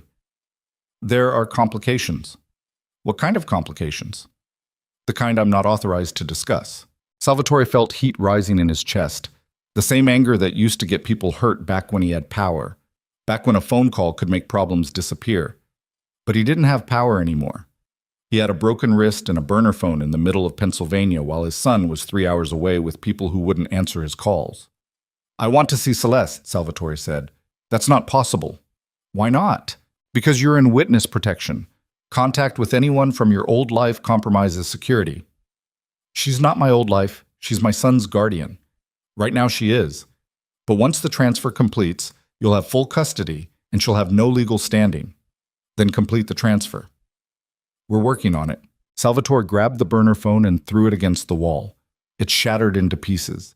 Chen's hand moved to his weapon. The other agent, Martinez, appeared in the doorway from the living room. Problem? Martinez asked. No problem, Chen said, eyes locked on Salvatore. Mr. Moretti's just frustrated. I'm not frustrated. I'm being lied to. Nobody's lying to you. Then where the hell is my son? Neither agent answered. They just looked at each other with an expression Salvatore recognized from his years running operations. The look people exchanged when they knew something the person asking questions didn't, when they were deciding how much truth to reveal. "What aren't you telling me?" Salvatore asked quietly. Chen set down his coffee. "You should sit down." "I don't want to sit down. I want answers." "Sit down." Salvatore sat, not because Chen ordered it, but because his legs suddenly felt unstable, like his body knew what was coming before his brain did. Martinez closed the kitchen door. Chen pulled out a chair and sat across from Salvatore. "There's been a development," Chen said. "Regarding your son." "What kind of development?" "Celeste Rodriguez filed an emergency motion with the family court 2 days ago. She's claiming the witness protection transfer would be harmful to the child's well-being. She's requesting the court block the relocation." The words hit like a physical blow. Salvatore couldn't breathe for a moment. "She agreed to support the transfer." "She changed her mind." "Why?" "You'd have to ask her, but the motion claims that removing Luca from his established support system, her home, his pediatrician, his routine, would be traumatic. She's arguing that witness protection serves your interests, not his." "My interests? I'm trying to stay alive so I can be his father." "That's your perspective. Her perspective is that you're running from consequences again, choosing survival over stability." Salvatore stood up so fast the chair fell backward. "That's bullshit. She told me herself to take the protection. She said Luca needed me alive. And now she's saying he needs stability more." Chen's voice was maddeningly calm. "The court hearing is scheduled for next week. Until then, Luca remains with her." "Next week? You said 48 hours. That was before the emergency motion." Salvatore wanted to hit something, wanted to grab Chen by his tactical vest and slam him against the wall until he admitted this was all some kind of mistake. But violence wouldn't change anything. He'd learned that lesson too many times already. "I want to talk to her," Salvatore said, "face to face." "That's not happening." "Then get Torres on the phone." "Torres is in New York handling the logistics." "Get him on the phone anyway." Chen exchanged another look with Martinez. Then he pulled out his own phone and made a call. Put it on speaker. Torres answered on the third ring. "What?" "It's Chen. I'm here with Moretti. He wants to talk about the custody situation." "Of course he does." Torres sighed. Background noise suggested he was in a car. Traffic, horns, New York. "Put him on." Chen slid the phone across the table. "What the hell is going on?" Salvatore said. "Celeste changed her mind. It happens. You promised me she'd support the transfer." "She did support it. Then she talked to her lawyer and reconsidered. People are allowed to change their minds, Salvatore." "Not about my son, they're not." "Actually, that's exactly what primary custody means. She gets to make decisions about Luca's welfare. And she's decided that relocating him to witness protection isn't in his best interest. So what am I supposed to do? Just sit here while she keeps him? You're supposed to wait for the court hearing and make your case to the judge. A judge already ruled against me once. Then you better hope you're more convincing this time." Torres paused. "Look, Salvatore, I know this isn't what you want to hear, but Celeste has a point. Witness protection means Luca grows up with no connection to his mother's family, no history, no roots, just you and whatever story you decide to tell him. That's better than growing up with no father at all. Is it? Because from where she's standing, you've already proven you're willing to disappear when things get hard. First with Serafina, now with this. Maybe she thinks Luca deserves better than a father who's always running." The accusation cut deeper than any knife the attackers had held to his throat, because it was true. Every word was true. "I'm not running anymore," Salvatore said. His voice sounded hollow even to himself. "I'm trying to survive so I can be there for him." "Then prove it at the hearing." Torres hung up. Salvatore stared at the dead phone. Chen took it back without a word. Martinez opened the kitchen door and left. The farmhouse was silent except for wind rattling the windows and the hum of the refrigerator. Salvatore was alone again, just like he'd been in the hospital the night Serafina died, just like he'd been in the apartment after Celeste took Luca. Always alone, always too late, always paying for choices he'd made when he thought power mattered more than people. The next 4 days were a special kind of torture. Salvatore had nothing to do except wait. The safe house had no television, no internet, just old books and a radio that only picked up static. Chen and Martinez rotated shifts, watching him like he was a prisoner instead of a protected witness. He tried calling Celeste using Chen's phone. She wouldn't answer. He tried writing her a letter. Martinez said it would compromise security to send it. He tried asking Torres for updates. Every call went to voicemail. On the fifth day, a new agent arrived. Her name was Kim. She was older than the others. Gray hair, sharp eyes, the kind of person who'd seen everything and couldn't be lied to. She sat across from Salvatore at the kitchen table and opened a folder.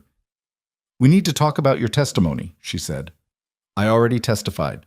Against Dante Valieri." "Yes, but there are 6 other defendants awaiting trial. We need you for those cases too." "Fine. Whatever you need. It's not that simple." Kim pulled out photographs. Crime scene photos. Bodies. Blood.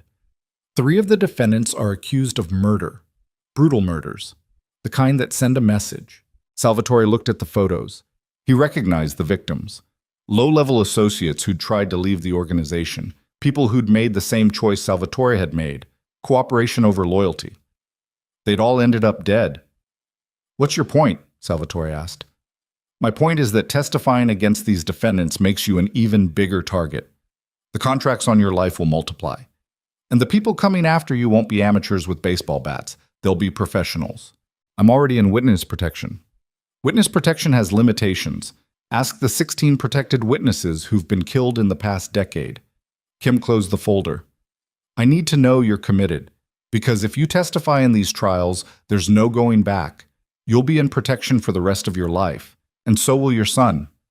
If I get him back, that's the other thing we need to discuss." Kim pulled out another document. Celeste's lawyer filed a supplementary motion yesterday. They're not just blocking the witness protection transfer anymore. They're requesting permanent sole custody. Salvatore's hands clenched into fists. "On what grounds?" "On the grounds that you're unable to provide a stable home environment, that your life is defined by danger, that Luca deserves to grow up without the constant threat of violence." "That's not fair. The only reason my life is dangerous is because I did the right thing." "The right thing for the justice system, not necessarily the right thing for your son." Kim leaned forward. "Here's the reality, Salvatore. If you continue testifying, you strengthen Celeste's case. Every trial makes you more of a target. Every conviction makes her argument more convincing. The judge will look at your situation and decide Luca is better off with his aunt. So what are you saying? I should stop cooperating?" "I'm saying you have a choice to make. Your testimony could put away some of the most dangerous criminals on the East Coast, but it will also cost you custody of your son, permanently." Salvatore stared at her. "That's not a choice. That's extortion. That's reality. And you need to decide which matters more, justice or family. They should both matter." "Sure, in a perfect world. But we don't live in a perfect world. We live in a world where choices have consequences and you can't have everything." Kim stood up and left the folder on the table. Inside were the crime scene photos. The murder victims who died because they'd tried to leave the life. People just like Salvatore. "You have 24 hours to decide," Kim said. "After that, we need your answer." She left him alone with the photos and the impossible decision. Salvatore didn't sleep that night. He sat at the kitchen table staring at the photos until his eyes burned. Every victim had a story. Families, kids, people who'd wanted out and paid for it with their lives. If Salvatore stopped testifying, those murders would go unpunished. The killers would walk free. The organization would survive. And everything Salvatore had sacrificed, his empire, his safety, his dignity, would mean nothing. But if he kept testifying, he'd lose Luca. The court would side with Celeste.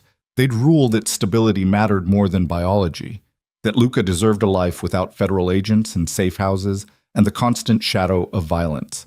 And Salvatore would become exactly what Serafina had predicted in her letter, an absent father. Not because he chose business over family this time, but because he chose justice over his son. Either way, he lost. At dawn, Chen brought him breakfast. Eggs and toast, coffee. Salvatore didn't touch it. "You look like hell," Chen observed. "Feel worse." Kim told me about the choice. "It's not a choice. It's a trap." "Maybe, but it's the trap you're in." Chen sat down. "For what it's worth, I think you should keep testifying." Salvatore looked at him. "Why?" Because those guys in the photos, they have families too. Kids who grew up without fathers because someone decided murder was an acceptable business strategy. Your testimony puts their killers away. That matters. Not as much as my son, doesn't it? Chen pushed the coffee toward him. You told Torres you weren't running anymore, that you were tired of choosing wrong. This is your chance to choose right, even if it costs you everything. Everything includes Luca. Yeah, it does. Chen stood up. But at least he'll grow up knowing his father did something that mattered, something good. That's more than a lot of kids get. He left Salvatore alone with the cold eggs and the impossible math of sacrifice.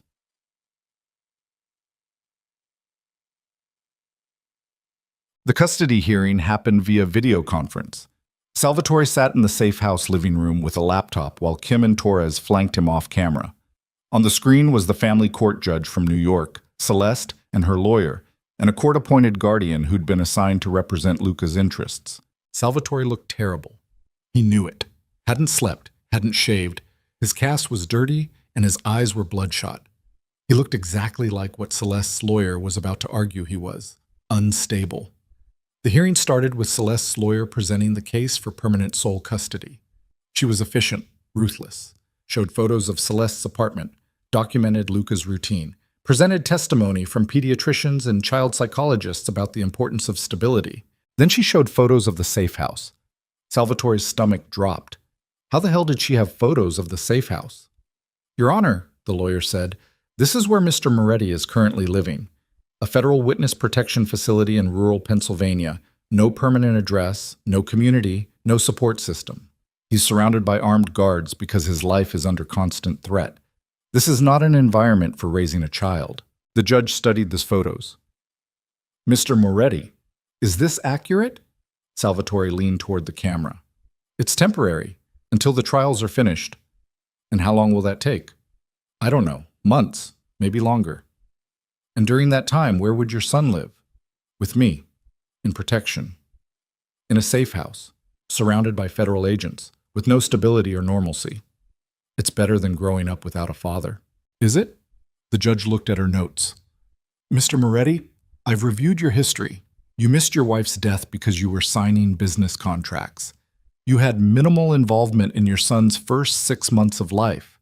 You've been living under federal protection for less than a week, and you're already asking the court to uproot a 7-month-old from the only stable home he's known. I'm trying to keep him safe. Safe from what?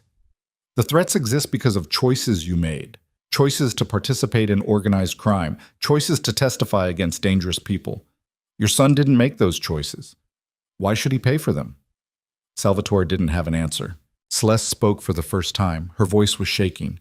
Your Honor, I loved my sister.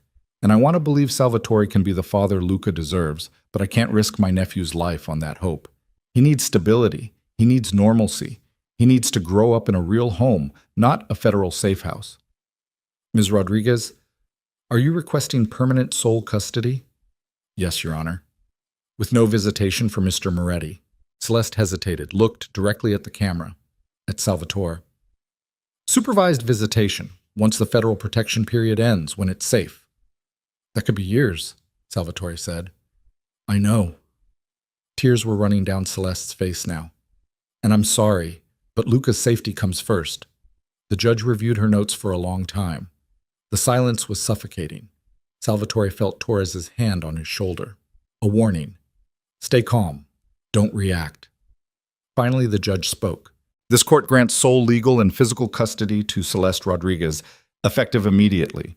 Visitation rights for Salvatore Moretti are suspended pending completion of his federal protection obligations and review by this court. Mr. Moretti, you have 30 days to appeal this decision. The gavel came down. The screen went black. Salvatore sat staring at his reflection in the dark laptop screen. Torres was saying something. Kim was gathering papers. Chen was standing in the doorway. But Salvatore couldn't hear any of it. He'd just lost his son. Not temporarily, not conditionally, permanently.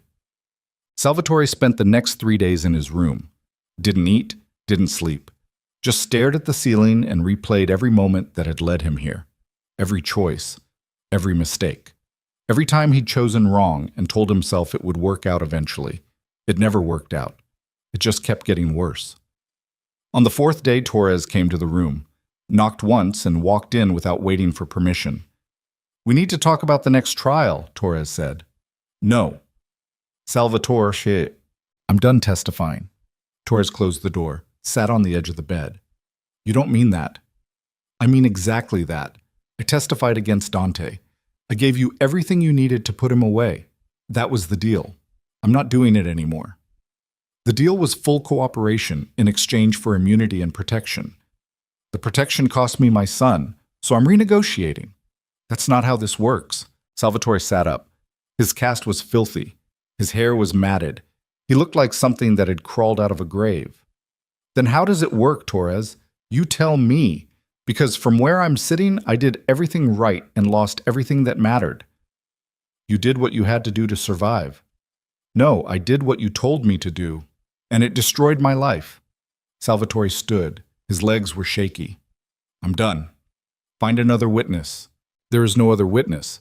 You're the only one with comprehensive knowledge of the organization." "Then the cases fail. That's not my problem anymore." Torres's expression hardened.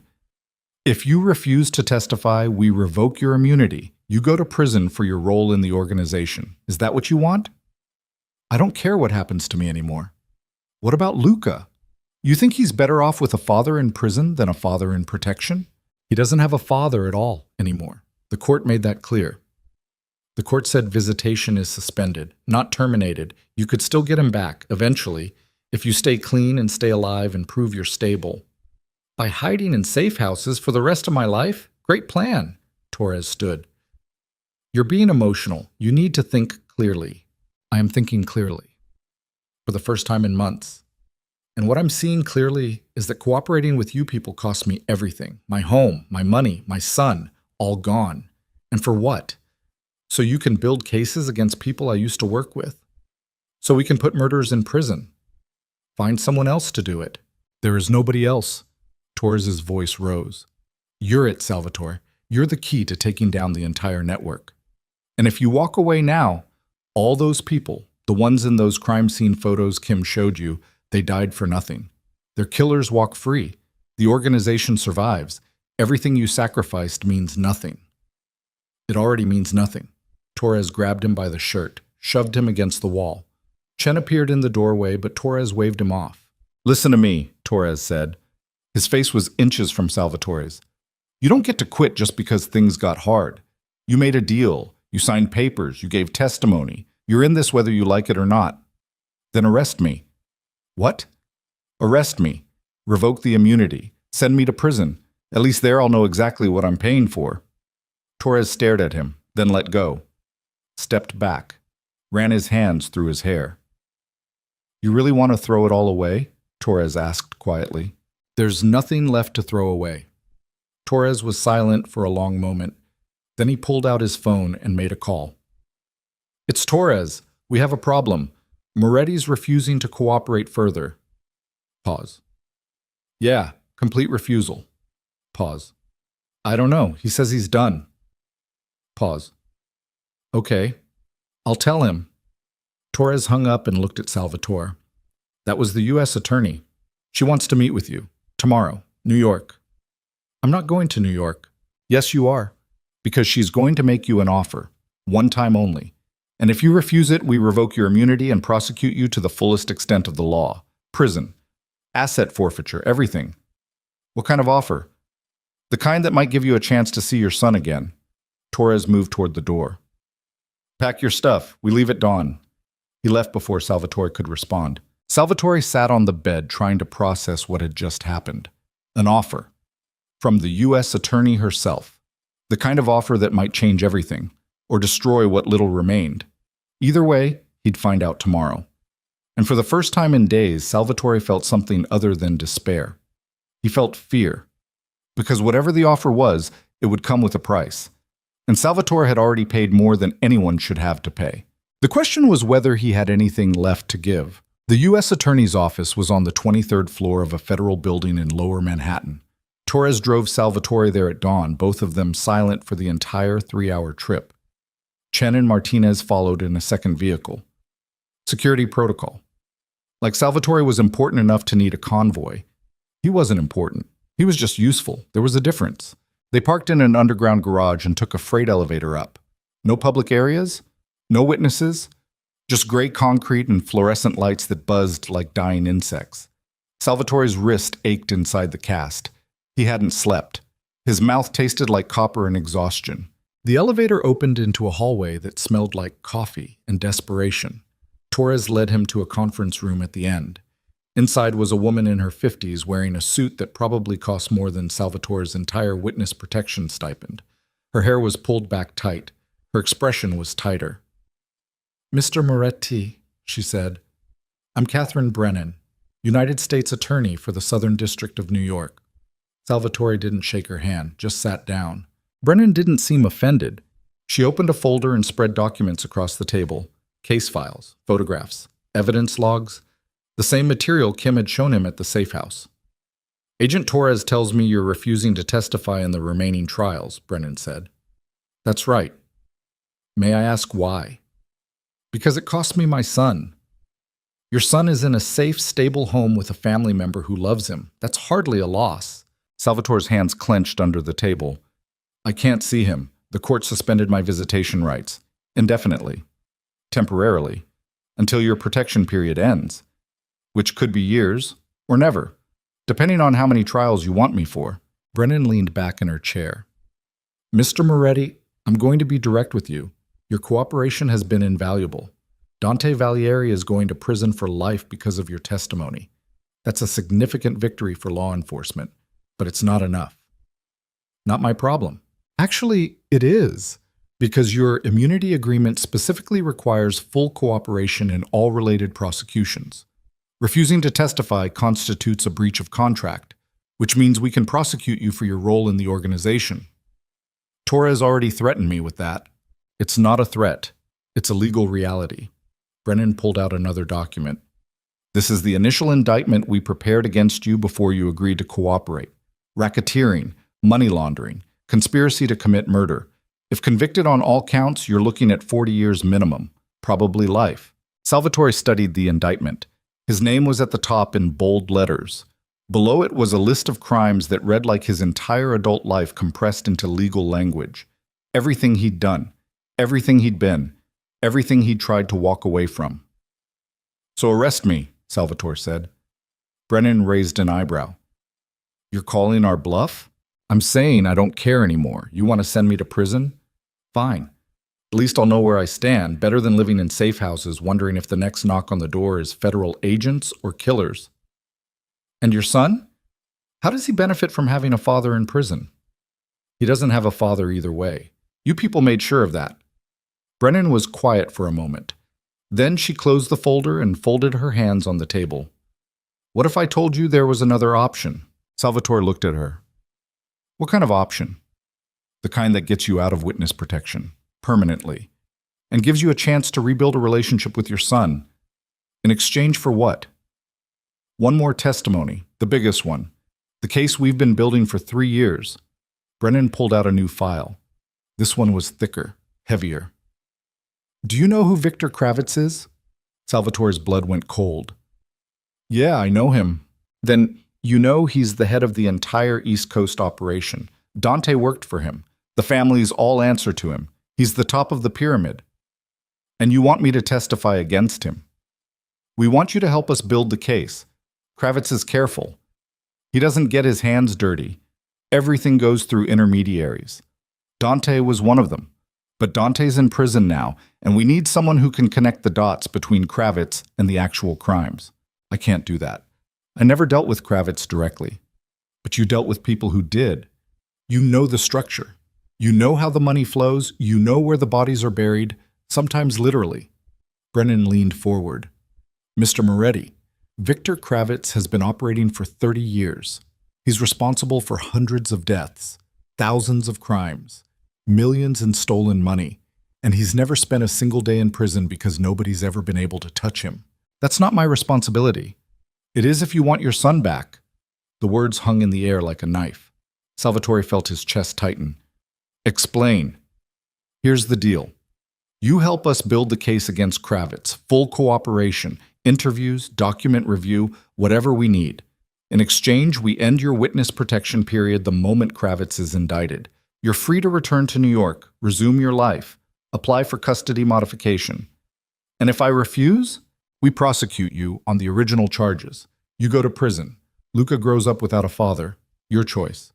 Salvatore stared at the file on the table. Victor Kravitz. The name alone carried weight. The man was a ghost, a legend.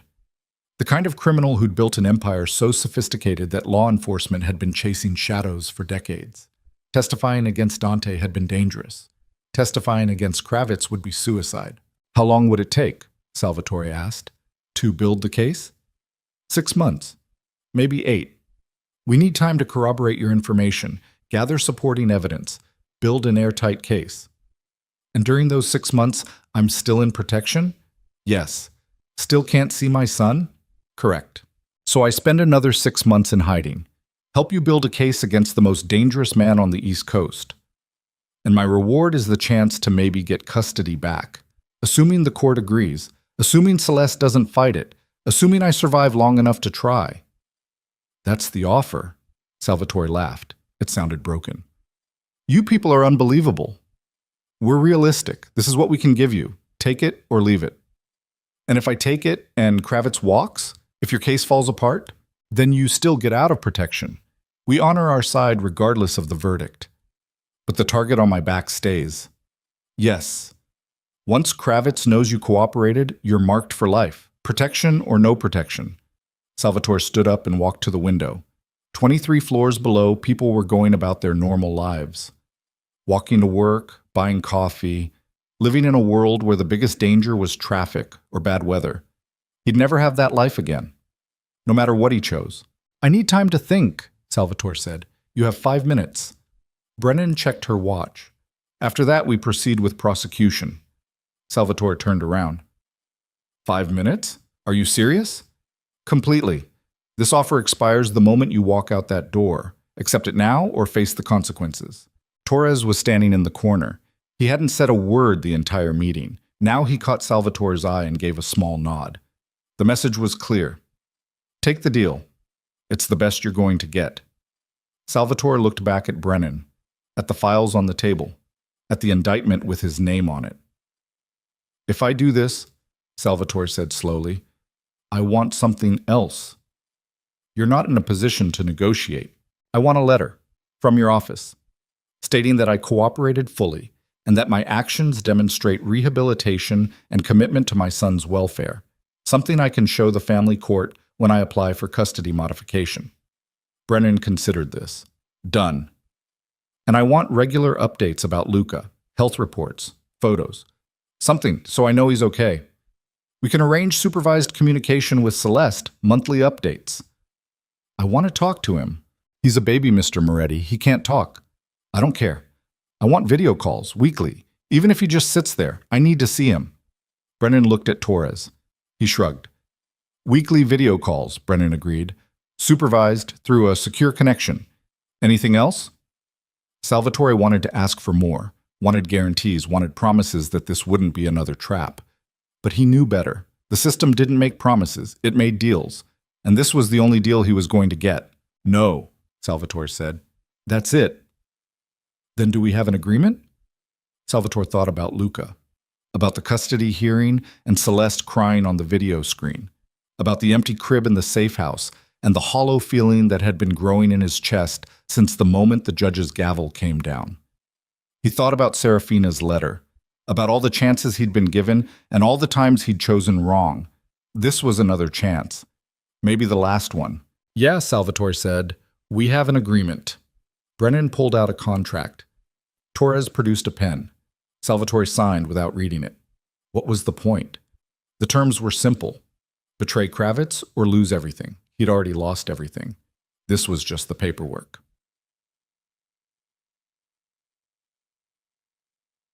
The debriefing started immediately. Salvatore spent the next 2 weeks in a secure facility in Manhattan, answering questions about every interaction he'd ever had with Kravitz's organization. Names, dates, locations, money amounts, routes, connections. The prosecutors were relentless. They asked the same questions 5 different ways. cross-referenced every answer against documents and surveillance records, pushed him when his memory faltered, praised him when he provided useful information. It felt like being interrogated by police, except they were on the same side. Supposedly. On the 14th day, they showed him surveillance footage from 3 years ago. A restaurant in Brooklyn. Salvatore was sitting at a table with Dante and 2 other men he didn't recognize. "Who are they?" the prosecutor asked. Salvatore squinted at the screen.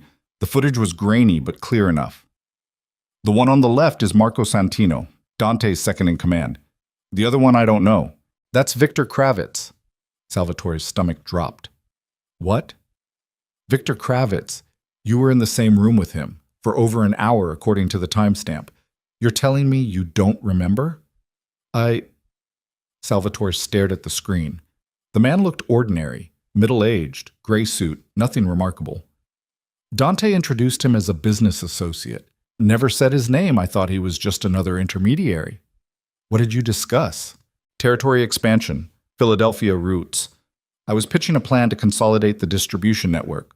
"And what did Kravitz say?" "Nothing. He just listened. Dante did all the talking." "Did money change hands?" "Not at the meeting.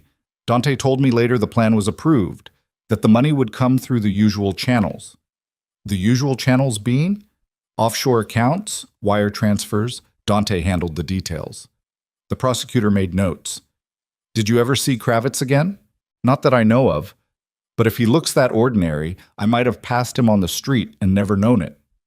"That's his genius. He hides in plain sight." The prosecutor stopped the video. "This footage connects you directly to Kravitz. It proves you were in the same room discussing criminal operations. That's going to be crucial for the case." Salvatore felt sick. He'd been in the same room with Victor Kravitz and never even known it. The man who now wanted him dead.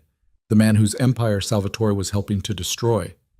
And Kravitz had been sitting right there, watching him, evaluating him, deciding whether Salvatore was useful or disposable. "Are we done for today?" Salvatore asked. "One more thing." The prosecutor pulled out a photo. Recent. High resolution, taken from a distance with a telephoto lens.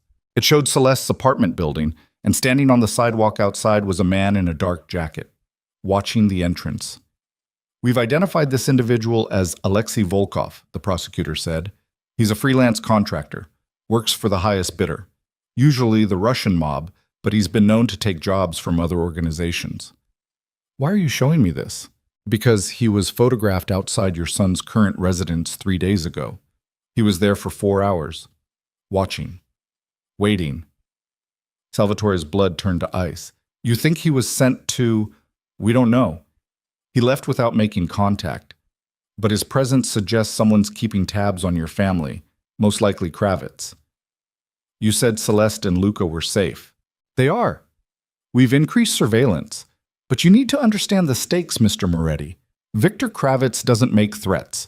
He makes examples. And if he thinks hurting your son will stop you from testifying, he'll do it. Then protect them." "We are.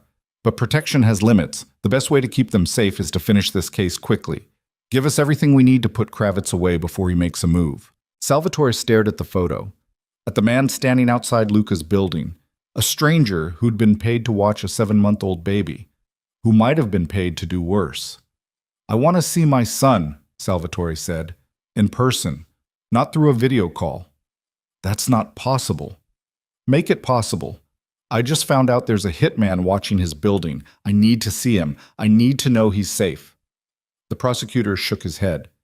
"Any contact puts you both at risk." "I don't care about the risk. Set it up or I stop cooperating." "You can't—" "Watch me." Salvatore stood. "I've given you everything you asked for.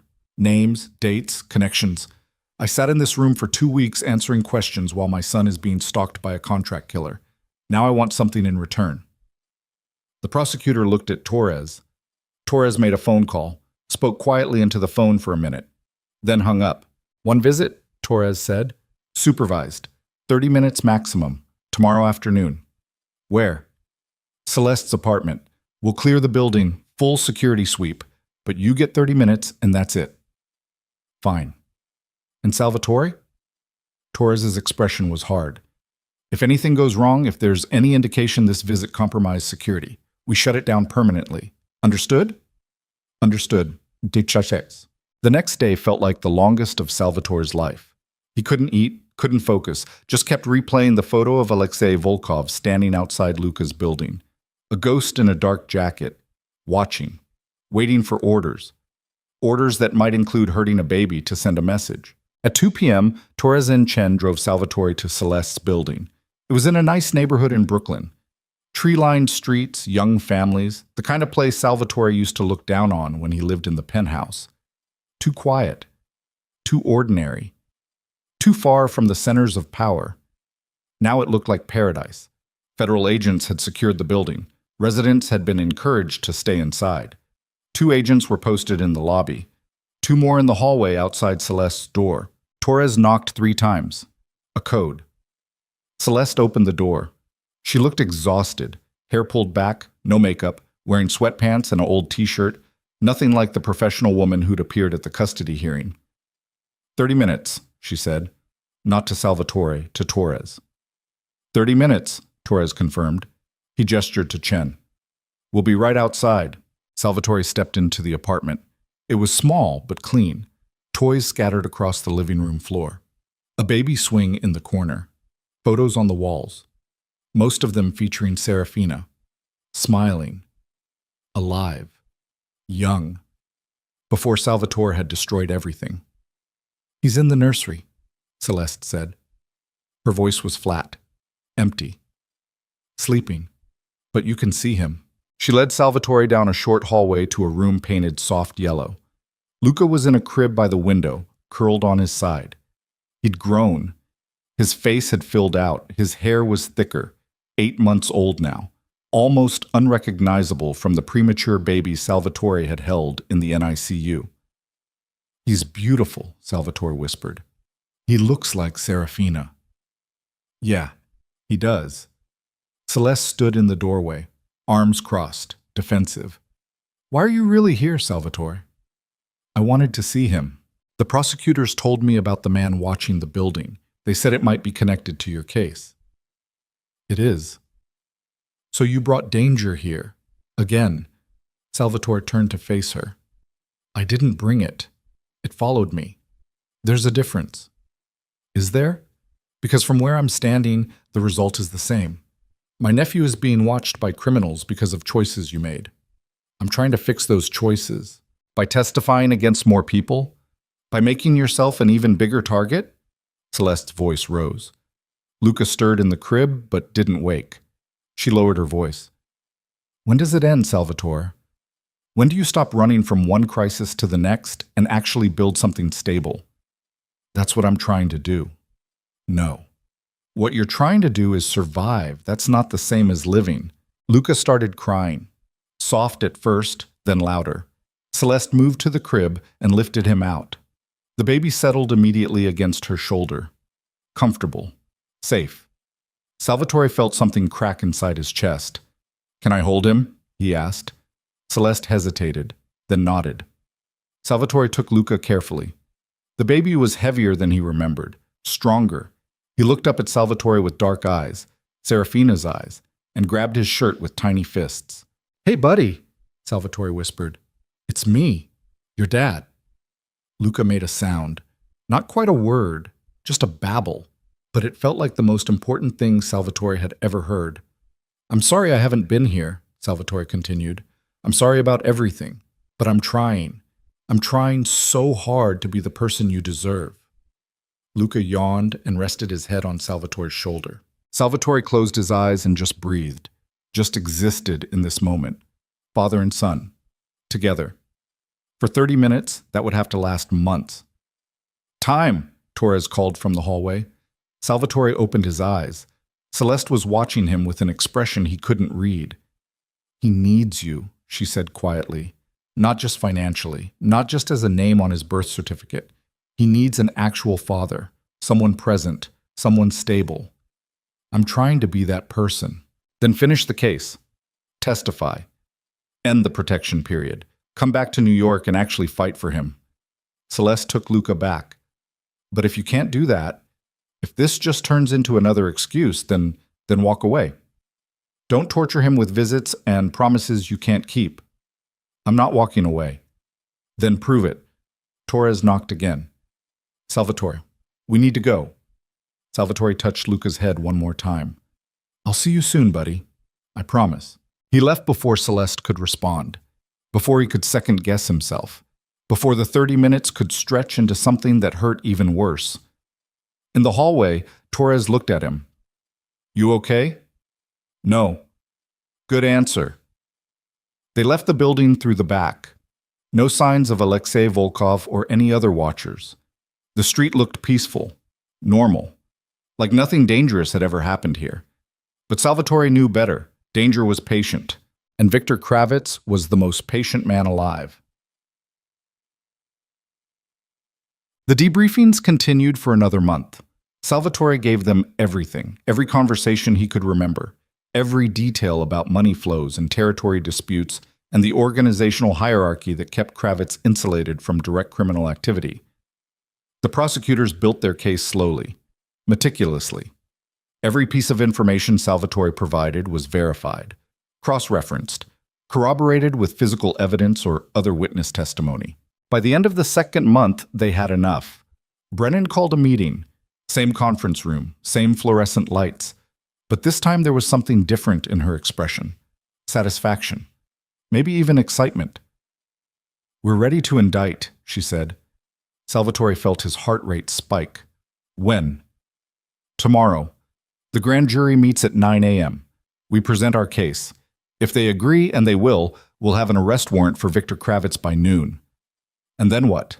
Then we execute the warrant, bring him in, arraign him, start the trial process. Brennan leaned forward. This is it, Mr. Moretti. This is what you've been working toward. Once Kravitz is indicted, your protection period officially ends. I can go home? Technically, yes, but I'd recommend staying in protection until after his arrest, just to be safe. How long will that take? A few days, maybe a week. Kravitz is careful. He might not be easy to find. Salvatore stood and walked to the window.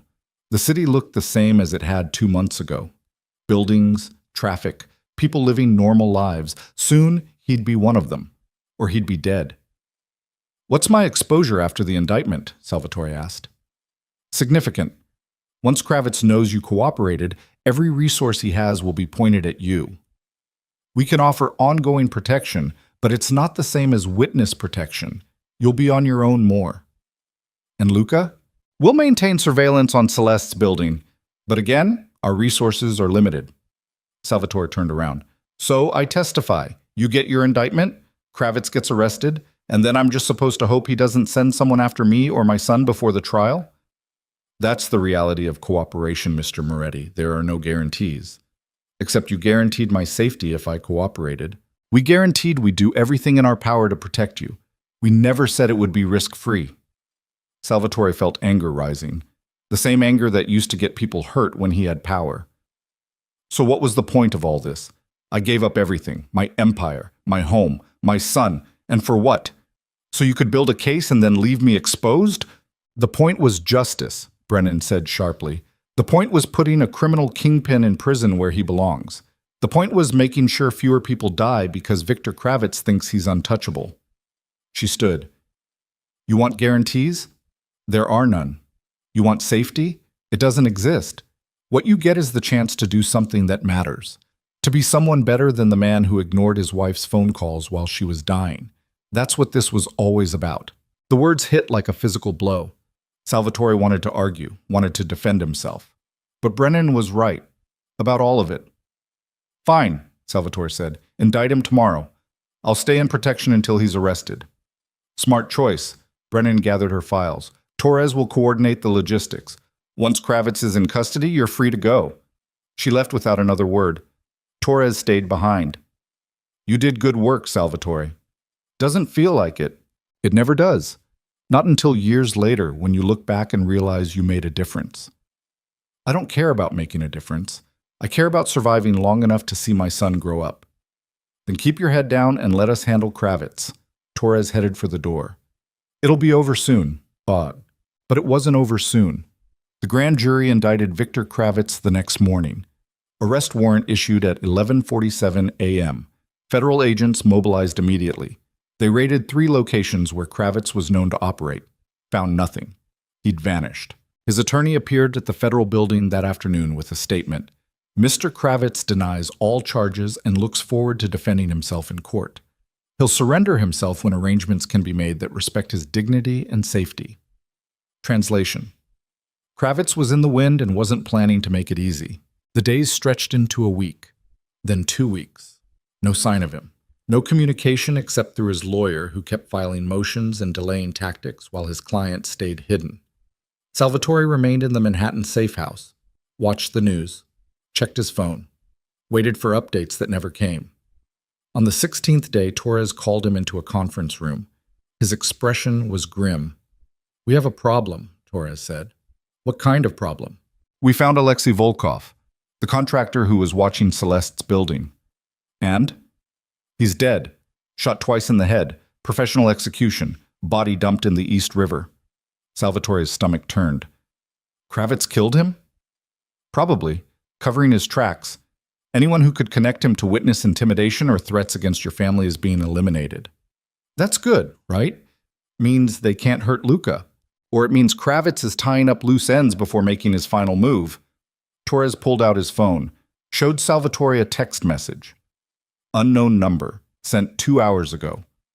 Tell Moretti he has 24 hours to recant his testimony. If he doesn't, there will be consequences." Salvatore read the message 3 times. "Is this real? We traced it to a burner phone purchased yesterday in Queens. We're treating it as credible." "What kind of consequences?" Torres didn't answer. Didn't need to. The message was clear enough. Recant or someone dies. Probably Salvatore. Maybe Luca. "What do I do?" Salvatore asked. "You don't do anything. We handle it. Increase your protection. Lock down Celeste's building. Find Kravitz before he can act." "And if you don't find him in time?" Torres met his eyes.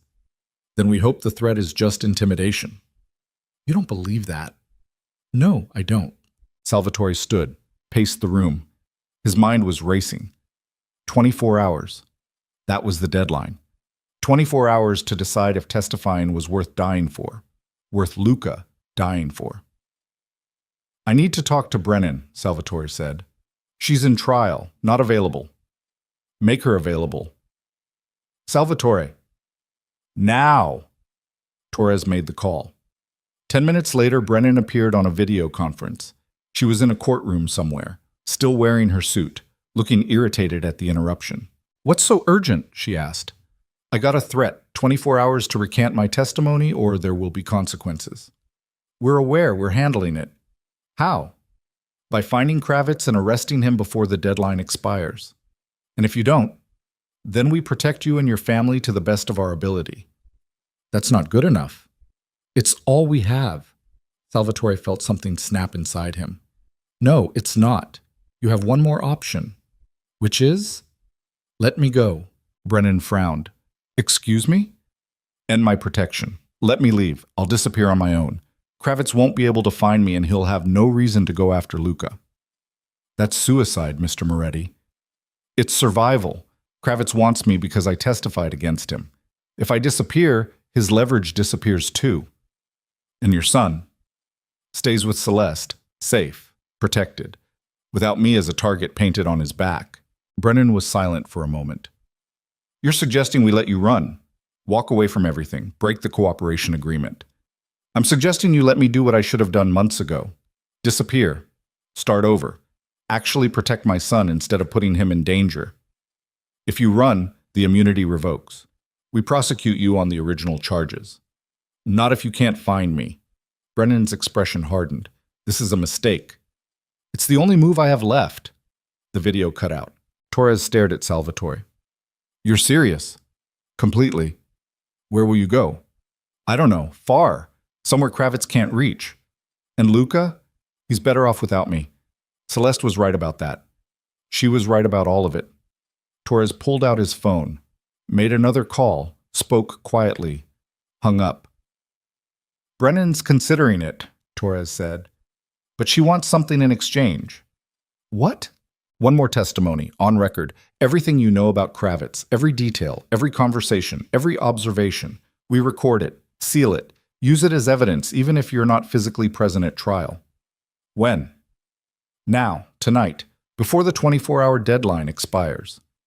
Salvatore looked at the clock on the wall. It was 8 p.m., 16 hours left. How long will it take? All night, maybe longer. And then I'm free? Then you're gone. We stop tracking you, stop protecting you, stop everything. You're on your own. Salvatore thought about Luca, about the visit to Celeste's apartment, about holding his son for 30 minutes and knowing it might be the last time. This was the final choice. Testify one more time and vanish, or refuse and watch everyone he loved become collateral damage in a war he'd started by trying to do the right thing. Get the recorder, Salvatore said. Let's finish this. The testimony lasted 11 hours. Salvatore sat in a windowless room in the federal building with 3 cameras pointed at him and a court stenographer recording every word. Torres stood in the corner. 2 prosecutors asked questions. Brennan watched from another room via live feed. They started with basic information. Salvatore's full involvement in the organization, how he'd met Dante, how the empire had been structured, who reported to whom, where the money came from, and where it went. Then they moved to Victor Kravitz. Every interaction Salvatore could remember. The restaurant meeting he'd forgotten until the surveillance footage reminded him. The way Dante had always deferred to someone unnamed on phone calls. The sudden shifts in strategy that seemed to come from nowhere but must have originated from Kravitz. The money that appeared in offshore accounts without explanation. Piece by piece, Salvatore connected the dots. Built the map. Handed them. Victor Kravitz wrapped in testimony and circumstantial evidence that might be enough to convict him even without Salvatore present in court. By 6 a.m., his voice was hoarse. His wrist ached. His eyes burned from the fluorescent lights. One more question, the lead prosecutor said. If you could say something directly to Victor Kravitz right now, what would it be? Salvatore looked at the camera. Imagine Kravitz watching this someday in a courtroom, or in a prison cell, or wherever men like him ended up when their empires finally collapsed. I'd tell him, I'm sorry, Salvatore said quietly. Not for testifying, but for ever being part of his world. For thinking that power and money and fear were what mattered. For choosing that life over the people I loved. He paused, and I'd tell him that he's already lost. Not because of this testimony, but because he built everything on a foundation that can't last. Empires fall. They always do. The only thing that survives is the damage they leave behind. The prosecutor nodded. Thank you, Mr. Moretti. We're done. The cameras turned off. The stenographer saved the file. Torres helped Salvatore stand. His legs were shaky from sitting so long. That was good work, Torres said. It was the truth. Same thing sometimes. Brennan appeared in the doorway. She looked tired but satisfied. The testimony is sealed. We'll use it at trial. You fulfilled your end of the agreement. So I can go? As soon as we finish the paperwork, you'll receive a new identity, cash stipend, basic documents to start over. After that, you're on your own. What about Luca? Celeste has been notified that you're leaving the program. She's agreed to maintain primary custody with the understanding that you'll have no contact until Kravitz is apprehended and the threat level decreases. Brennan handed him an envelope. Inside is a letter from our office, documenting your cooperation, your rehabilitation efforts, your commitment to your son's welfare. Use it when you're ready to apply for custody modification, assuming you survive long enough. Salvatore took the envelope. It felt heavier than it should have. How long before Kravitz is caught? Could be days, could be years. He's resourceful, but we'll get him eventually. And until then, you disappear. You stay disappeared. You don't contact anyone from your old life, not Celeste, not Luca, not even us. The moment you surface, Kravitz will find you. Understood. Brennan turned to leave, then stopped. For what it's worth, Mr. Moretti, I think you made the right choice. Your son is safer with you gone. That's not easy to accept, but it's true. She left before he could respond. Torres led Salvatore to another room where a processing agent waited with documents. Birth certificate, social security card, driver's license, all with a different name, Michael Ross. Born in Ohio. No criminal record, no connection to organized crime, just another middle-aged man trying to make a living. Memorize the details, the agent said. This is who you are now, forever. You can't go back to being Salvatore Moretti. That person is legally dead as far as witness protection is concerned. Salvatore studied the license. The photo was recent, but the face looked wrong, older, tired, like someone who'd lived too hard and lost too much. It was accurate. Where do I go? Salvatore asked. Wherever you want. We recommend the Midwest, small town. Somewhere you can blend in. Work low-profile jobs, stay invisible. What about money?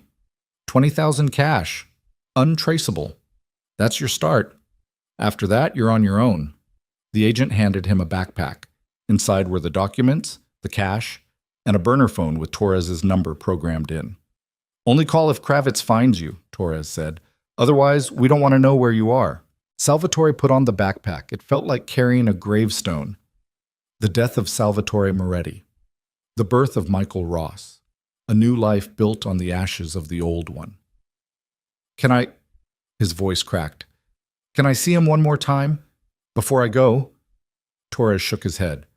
Too risky. Kravitz's deadline expires in 6 hours. We need you gone before then. Just 5 minutes, please. Salvatore, I might never see him again. Just let me say goodbye.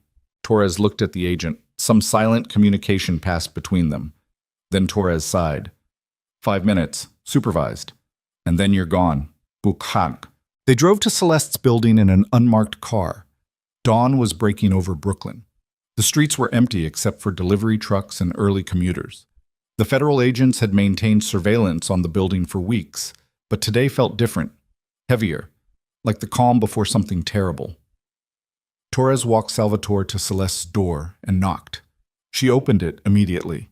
She'd been awake, probably hadn't slept at all. 5 minutes, Torres said.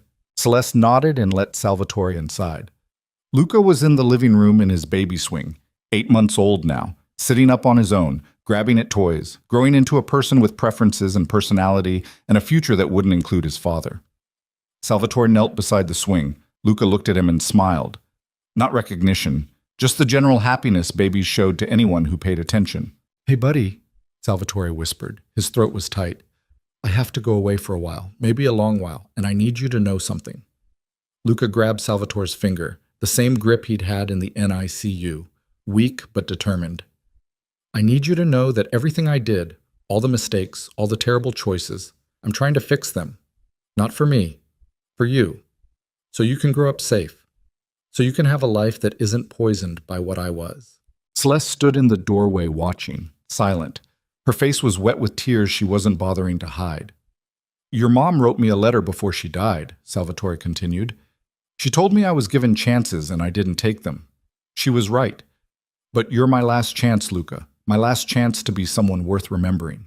And I'm taking it, even if it means leaving you. He kissed Luca's forehead. The baby made a happy sound and grabbed Salvatore's shirt. I love you, Salvatore said. I know you can't understand that yet.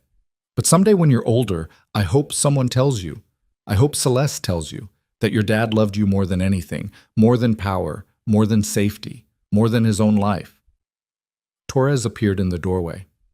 Time. Salvatore carefully removed Luca's hand from his shirt. The baby immediately reached for him again, started crying.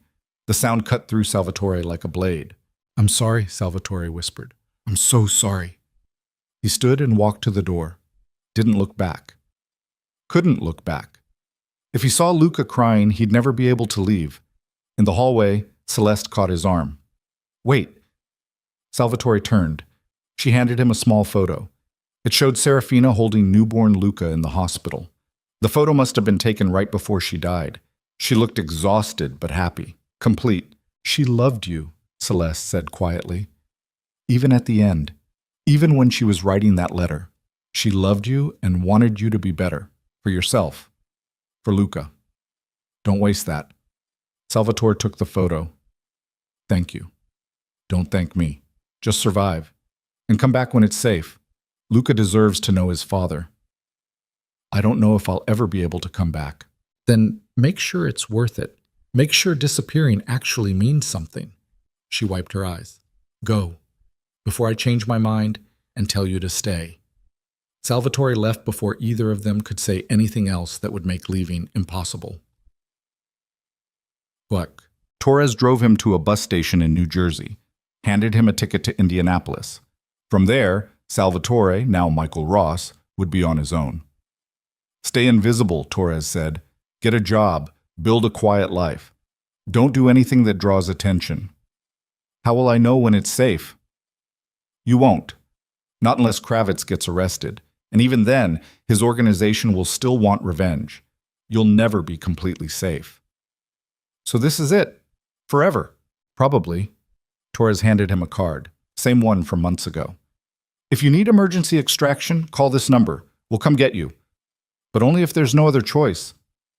Salvatore put the card in his wallet next to the photo of Serafina and Luca. Everything that mattered compressed into 2 pieces of paper. "Take care of them," Salvatore said. "Please." "We will. As long as Kravitz is out there, they'll have protection." "And after?" "After, they're just another family in Brooklyn, living normal lives. That's what you wanted, right?" "Yeah, that's what I wanted." Torres started to say something else, then stopped, just extended his hand. Salvatore shook it. "You did good, Salvatore. Most people don't get the chance to choose right after choosing wrong for so long. You took it. That counts for something." "Does it?" "Yeah, it does."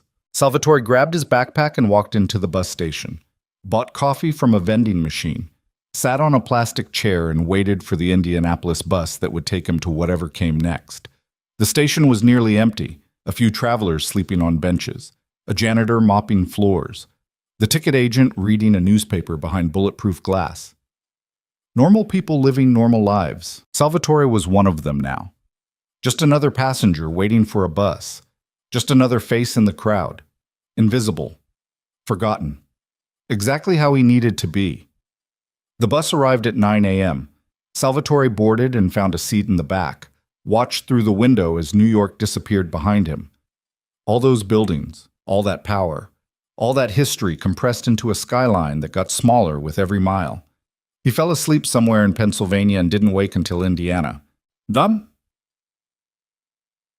Michael Ross found work at a warehouse in the suburbs of Indianapolis, loading trucks, moving boxes. The kind of labor that required muscle and endurance but no questions. He rented a studio apartment above a pharmacy, bought furniture from thrift stores, ate at diners where nobody knew his name. The first month was the hardest. Every stranger felt like a threat. Every unexpected sound made him reach for a weapon he no longer carried. Every night he dreamed about Luca crying and Serafina bleeding and Dante smiling behind a defendant's table. But slowly, painfully, Michael Ross became real. Not just a cover identity. An actual person with routines and coworkers and a landlord who complained about late rent. He worked mornings, spent afternoons at the library reading newspapers, checking headlines for any mention of Victor Kravitz. The man had still not been found. Still hiding, still dangerous. On the weekends, Michael went to a park and watched families. Parents pushing strollers, kids on playgrounds. The kind of normal life Salvatore Moretti had destroyed by choosing power over people. The kind of life Luca was living without him. 6 months passed, then a year. Michael's hands got calloused from warehouse work. His back ached from lifting boxes. His hair started showing gray. He was 42 but felt 70. Sometimes he took out the photo of Serafina and Luca, stared at it until his eyes blurred, tried to remember what Luca's voice sounded like, what his laugh had been, whether he'd said his first words yet. Michael would never know. That was the price. On a Tuesday in autumn, 1 year and 3 months after leaving New York, Michael was loading a truck when his supervisor called him over. "Phone call for you," the supervisor said. They said it was urgent. Michael's blood went cold. Nobody had this number. Nobody knew where he was, unless someone had found him. He took the call in the supervisor's office, closed the door, put the phone to his ear.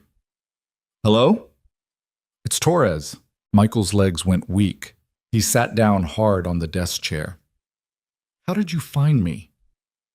"We've been monitoring, making sure you were okay. You did good, Michael. Stayed invisible." "Why are you calling?"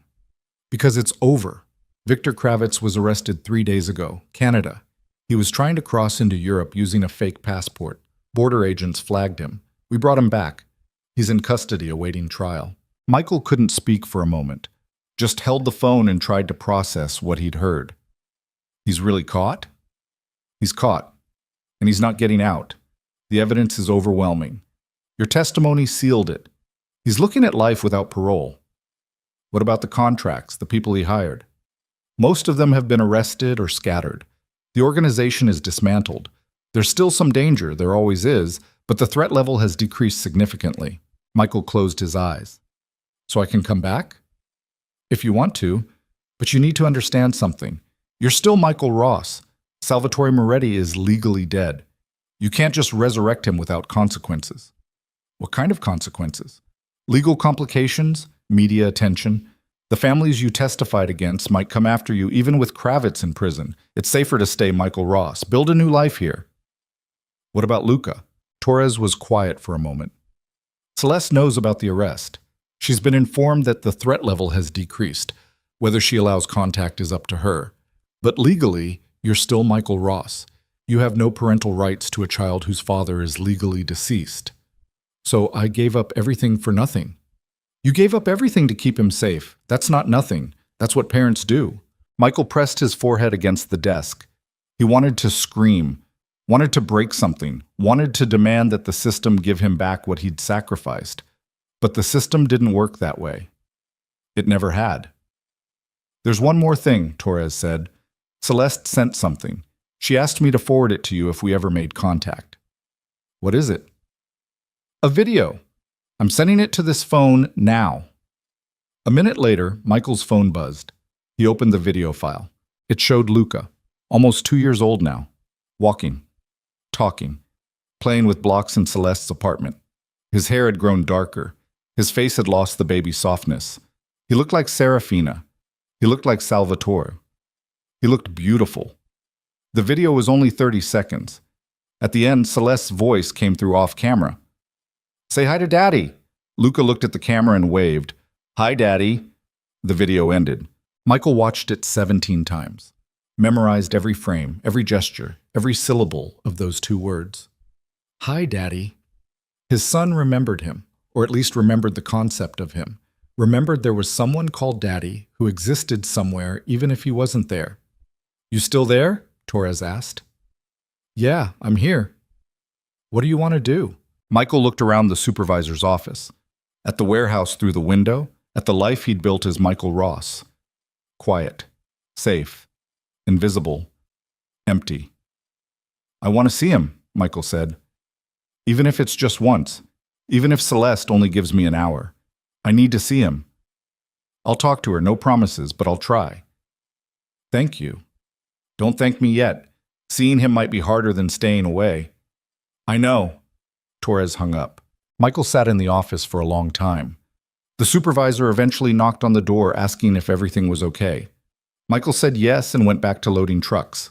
But his mind was 3 states away in a Brooklyn apartment where his son was learning to walk and talk and become a person. A person Salvatore Moretti would never know. But maybe Michael Ross could. The meeting happened 2 months later. Neutral location, a park in Philadelphia, halfway between New York and Indianapolis. Federal agents nearby but out of sight. Michael arrived first, sat on a bench near a playground and watched children play. His hands were shaking. He'd barely slept in days, kept imagining what he'd say, how Luca would react, whether the child would even recognize him after 2 years. Celeste appeared at noon pushing a stroller. Luca was walking beside her holding her hand. He was bigger than in the video, more solid, more real. When he saw the playground, he pulled away from Celeste and ran toward the swings. Michael stood. Celeste saw him and stopped. They looked at each other across 20 feet of grass and 2 years of silence. She walked over slowly. Hi, she said. Hi. You look different. I am different. Good different or just different? I don't know yet. They stood awkwardly, strangers who shared the most important person in their lives. Thank you for coming, Michael said, for letting me see him. I almost didn't. I spent weeks arguing with myself about whether this was a good idea. What changed your mind? He keeps asking about you, where Daddy is, when Daddy's coming home. I didn't know how to answer, so I figured maybe you should answer for yourself. Michael looked at Luca. The child was climbing on the jungle gym, fearless, confident, everything a 2-year-old should be. Does he remember me? I show him photos, tell him stories, he knows who you are. Whether he remembers you as a person or just as a concept, I can't say. Can I? 5 minutes. That's what I agreed to with Torres. 5 minutes today. Then we'll see.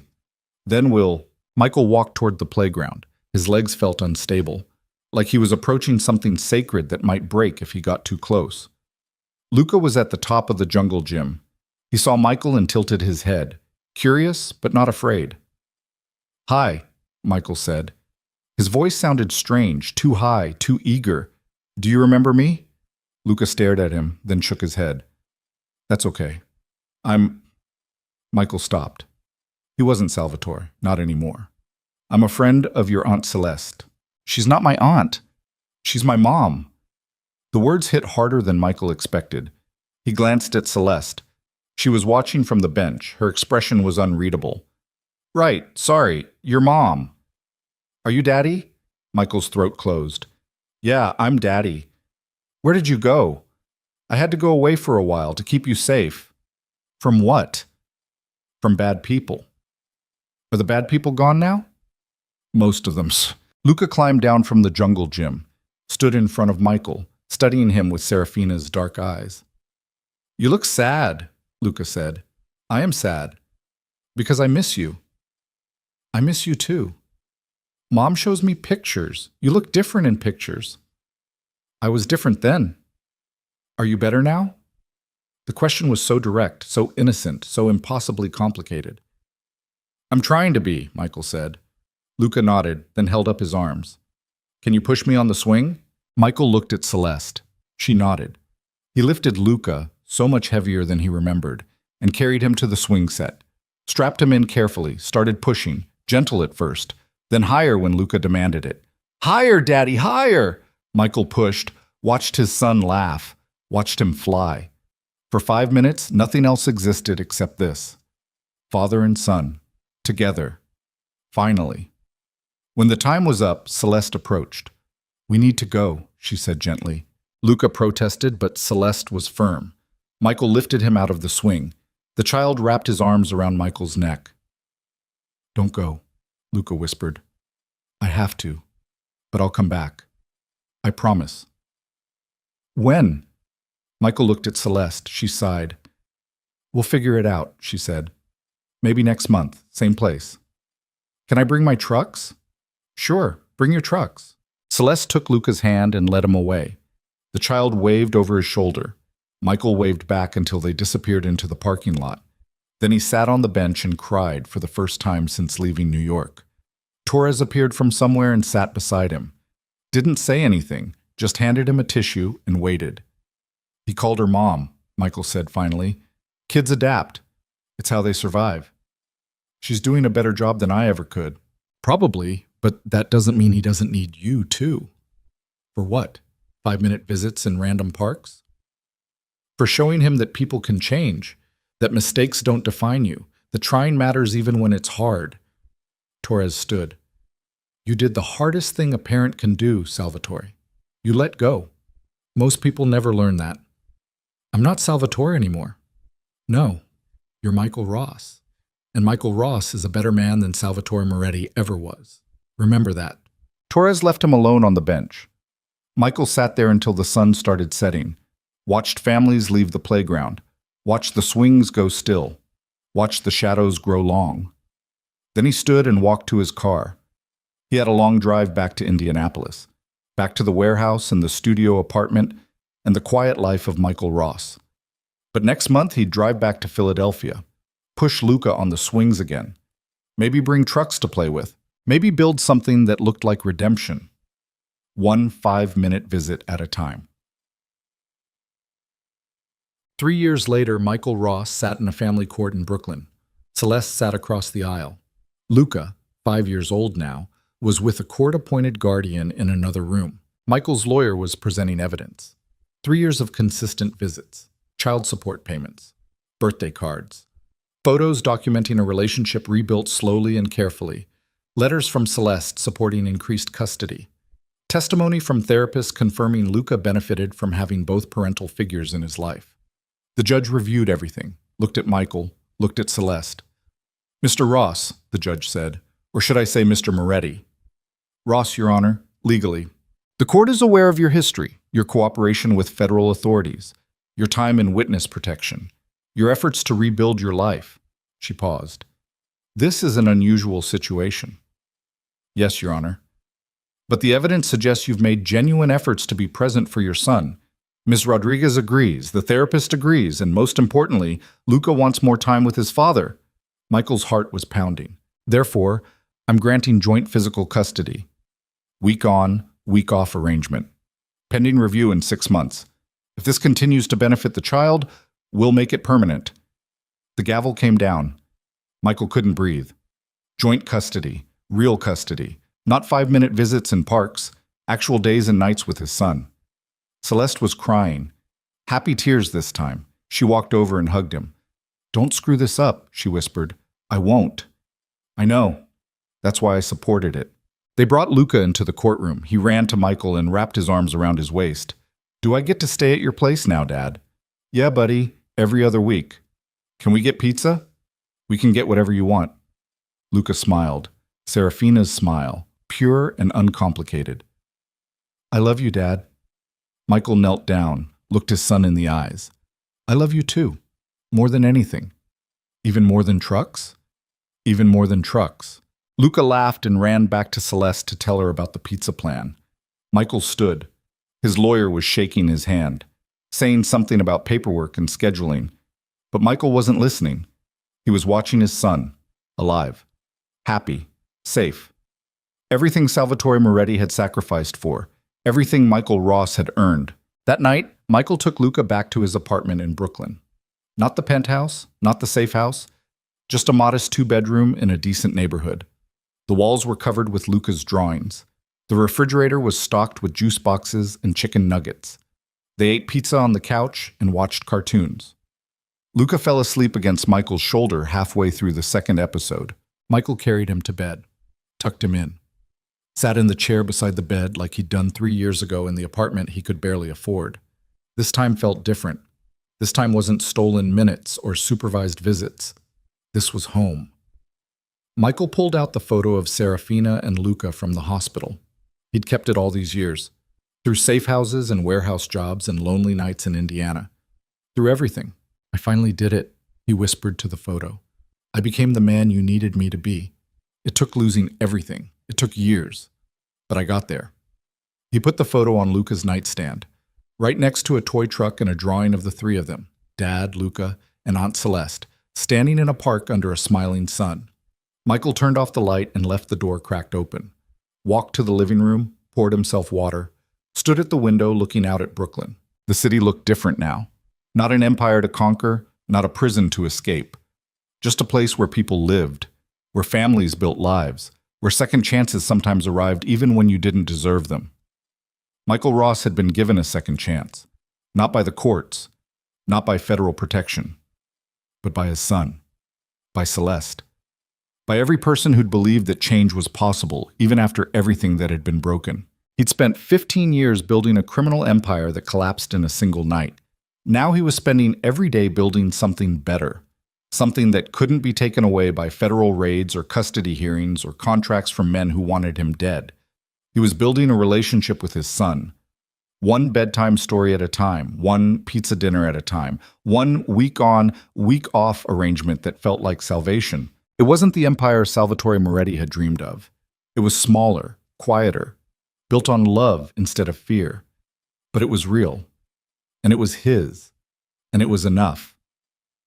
In the bedroom, Luca stirred in his sleep, made a small sound. Michael walked back to check on him. The child had kicked off his blankets. Michael pulled them back up. Luca grabbed his hand without waking. The same grip he'd had in the NICU. Weak but determined, holding on because he didn't have anyone else. Because his mother was dead and his father was a stranger trying to become something worth holding on to. Michael sat on the edge of the bed and didn't move, didn't pull away. Just stayed there in the dark while his son slept and held his hand like it was the most natural thing in the world. Outside, New York kept moving. New empires rose. New criminals chased power. New people made the same mistakes Salvatore Moretti had made, choosing wrong until there was nothing left to choose. But inside this small apartment in Brooklyn, under soft yellow light that leaked through the cracked door, Michael Ross was no longer running, no longer hiding, no longer trying to be someone he wasn't. He was simply a father, imperfect, flawed, still learning, still earning the title every single day. And for the first time since the night Serafina died, that was enough. More than enough. It was everything.